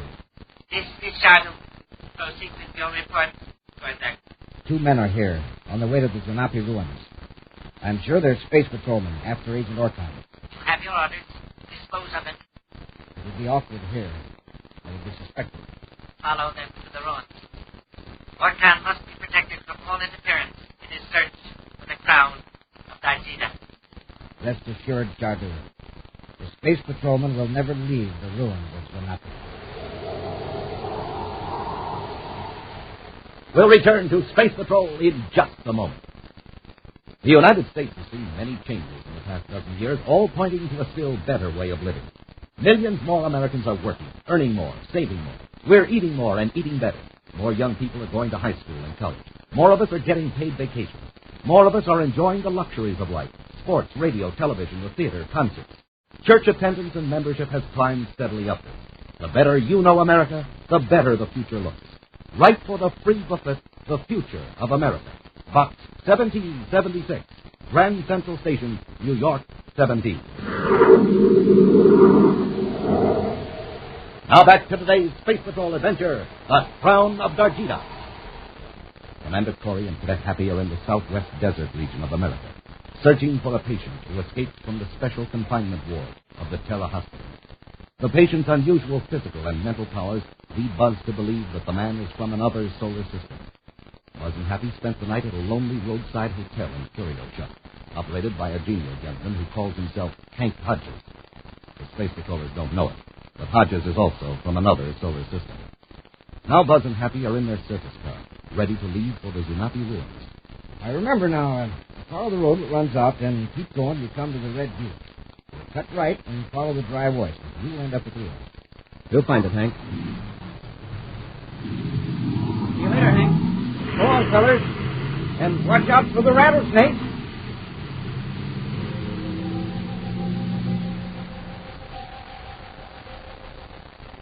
The surface car, designed for rough terrain, moves easily across the desert, through rocky arroyos and deep sand. Following Hank Hodges' directions, Buzz and Happy wind along the bank of a dry riverbed for several miles. Then Buzz suddenly plunges down the sloping side of a ravine and brings the car to a stop under overhanging brush. We'll cover the rest of the way on foot, Hank. It's only a couple of miles to the ruins. Yes, sir. On foot, we'll have a better chance of taking the fake Dr. Modano by surprise. Let's see. We'll need the cameras, canteens, and our guns. We'll keep the guns concealed, Hank, and bring 2 Atomo lights to keep at the bottom of the ground.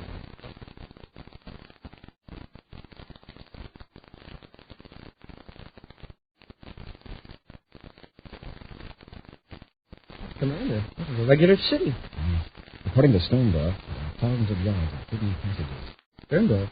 Who's he? An archaeologist who did some exploring here a few years ago. You tell him? Pat, get behind this pillar. Is he? Better get out of sight. Almost cleaned up with a big stone. Severe earthquake here at one time. Keep that stone also on top of the building. Nobody was in it. This way a couple of times. Past the stone and into the passage. Somebody's coming up.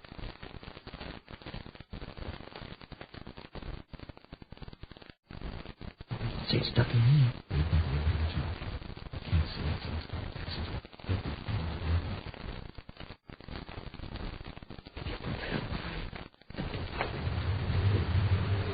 Commander, the big stone at the entrance, it's moving. He knows we're in here. But no man in the universe could move that stone. Waste time. He's not from this universe. The seal is in. We're trapped. Just one end is sealed. There may be another. Switch on your Atomo light. Let's find out. Yes, sir. Okay, come on.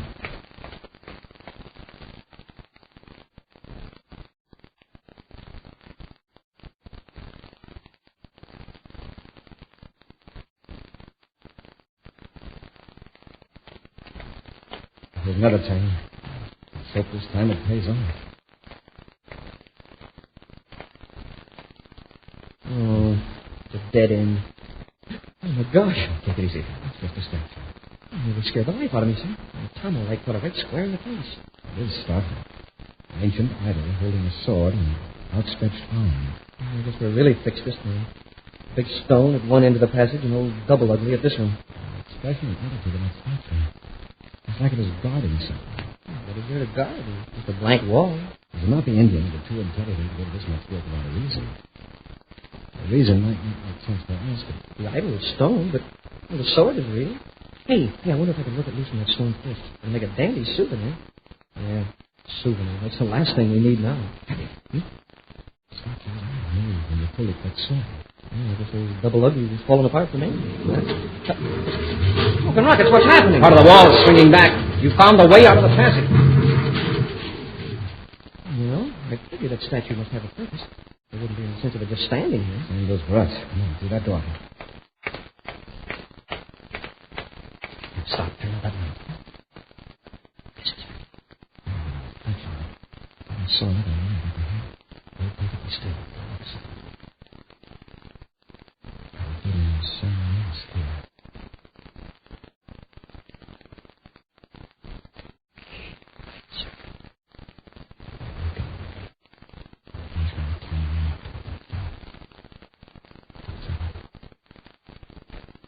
All right, get your hands up.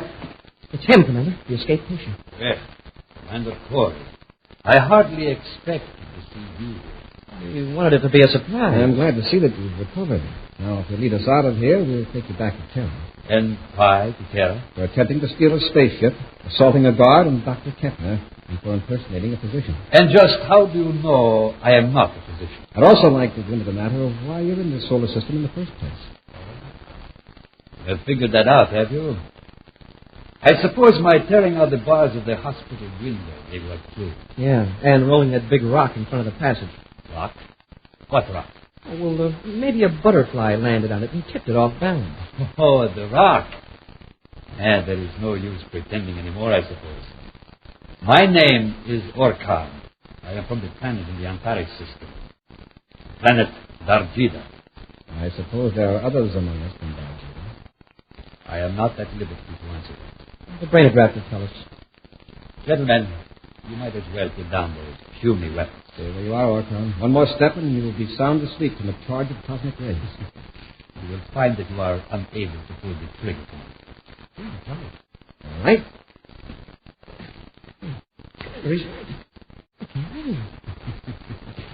It's just a trick of concentration, gentlemen. We of Dardeda have developed to control our minds. This self-mastery gives us power over less disciplined races such as yourself. We call it sight force. Why didn't you use it on the guard at the spaceport? It was taken by surprise. It takes a few seconds of relaxation and concentration to build it up. Fortunately, before the guard, I didn't even have time to build up my reserve of physical energy. I will never would have captured me. But the strength of yours isn't natural. It is an acquired skill. On Dardeda, we begin training as very small children. We have centuries of knowledge and technique behind us. Now, I want some information. I came here to find a jeweled crown. It was stolen from Dardeda centuries ago and hidden here in the Hinata ruins. Where is it? I never heard of the jeweled crown. I know where it is. Many relics have been removed from this chain of command. You are going to tell me who will have this information. I don't know. I'm a space patroller, not an archaeologist. What? It is in your mind, isn't it? The name of someone you might know about the crown of Dardeda. Who is this archaeologist? I won't tell you. There's no telling what to do. I would do anything to get that crown. Your foolish little laws against violence mean nothing to you tonight. Come on, tell me. His name, please. I don't care. Stone. Howard Stone. And where is he? Venus. Don't fight it, Commander. You are creating an inner mental struggle that can harm you. Where is Sternberg? It can't. Commander! I wonder. He was blacked out, but he will be all right. Cadet, take him up. Carry him over your shoulder and follow me. Only dimly aware of what he is doing, Happy obeys Orkan's command, following the man from Dardeda through a corridor and out into the bright sunlight. Then he loses all sense of time. Finally, out of a blackness comes a vaguely familiar voice. Son?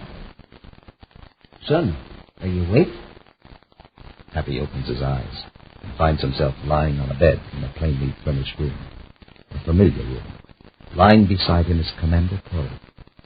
Again, the voice. Son, I brought you and your buddy something that'll make you feel better. Hey, how do we get back to the hotel? Well, your friend brought both of you here in his surface car. Friend? Yes, Dr. Modana. He's outside now loading some supplies into the car. You fellows had a bad case of heat stroke. Lucky the doc came along. Listen, I've got to tell you something. He isn't a doctor. He's a criminal. And what's more... Sure. Now, you just relax, son. I'll leave these 2 glasses of water here. When your pal wakes up, see that he gets a drink, too. You don't believe me. I never had a heat stroke. It's that fake doctor. He's from another solar... Sure, son. You just take it easy. Hey, look, I've got to get a message to some friends. Will you let me use your space phone? Space phone? What in thunder would I need a space phone for? The way I figure, if a man ain't worth talking to face to face, he ain't worth talking to at all. Space phones. Bunch of nonsense. Okay, but listen, Hank, be careful of that stranger. Don't tell him I said anything about him. He's dangerous. I'll be careful. Now, don't you worry about a thing. Everything's going to be all right. Nice try, huh? You okay? I'm glad you didn't tell him we were space patrollers. He'd be convinced we were crazy. We could only find some weapons. The trouble is, I can hardly move. I don't know what Orton did to me, but... Hey, what happened? I'm all right. So now, Orton must have suddenly relaxed his sight to us. Let's take a look out the window to see what he's up to. There he is. He's loading stuff into his car. And Hank's helping him. Let him see us. When we get the weapons, gotta make sure Hodges isn't in the way. Hey, have you seen that? Yeah, but I don't believe it. Instead of driving the car around, he just lifts up the back end, swings it over like I'd move a small desk. What a little dried-up man like Hodges. I have a feeling that if we examined those glasses of water we got here, we wouldn't find anything. You mean Hodges is... that he's from Dardeda, too? Yes. I bet it was Hodges who rolled that rock across the passage back at the rooms. Oh, I come to think of it. Orton seemed surprised when he mentioned it. I quickly took the blame so we wouldn't suspect Hodges. While we'll be outside, we'll look for weapons. Till we summon Hank's back in the car. Hurry, Happy, before Hodges comes back. Yes, sir.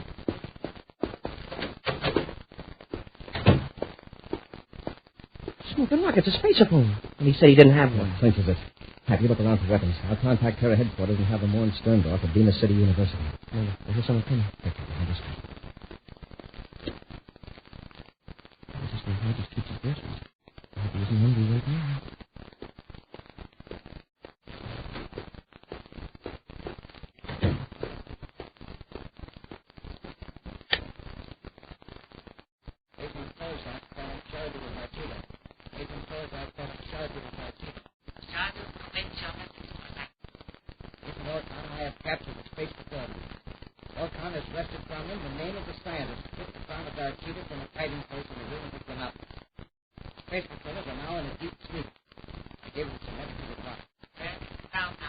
Somewhere on Venus.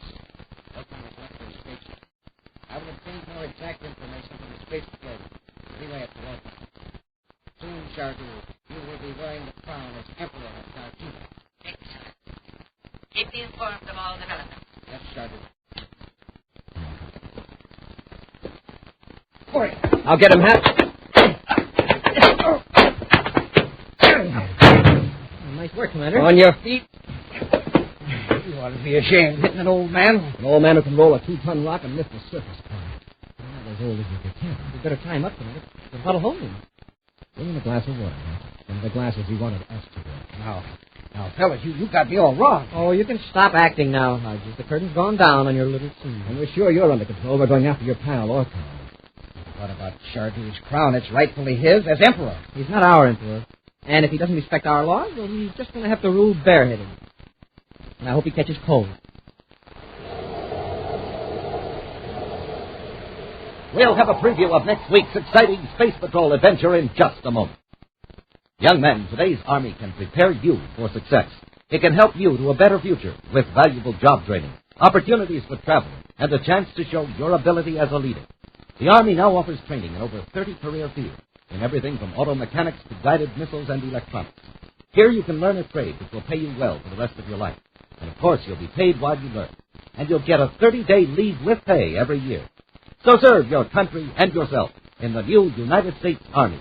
See your local Army recruiter today. He's listed in a phone book. Now a preview of next week's exciting Space Patrol adventure. Buzz and Happy are aboard the Telephone, approaching the planet Venus. We're on vector for Venus City atmosphere shell, sir. Fine, Hap. Cut our velocity. Yes, sir. Let us say. Controls won't respond. There's a warning from Space Control. Decelerate quick. I can't, sir. Nothing happened. By changing vector. The controls are frozen. Someone sabotaged the ship. Orton. Smoking rockets, if we don't do something quick, the ship will crash right into the heart of Venus City. Be with us next week for the thrilling Space Patrol story, The Shadow of Shardu. Space Patrol, created by Mike Moser, starring Ed Kemmer as Commander Corey and Lynn Osborne as Cadet Happy, was written by Lou Houston, produced and directed by Larry Robertson, executive producer Helen Moser. Other players were Tom McKee, Norm Jolly, and Ken Mayer. Lee Zimmer speaking. This program is broadcast to our armed forces overseas through the worldwide facilities of the Armed Forces Radio Service. Space Patrol came to you transcribed from Hollywood. This is ABC Radio Network.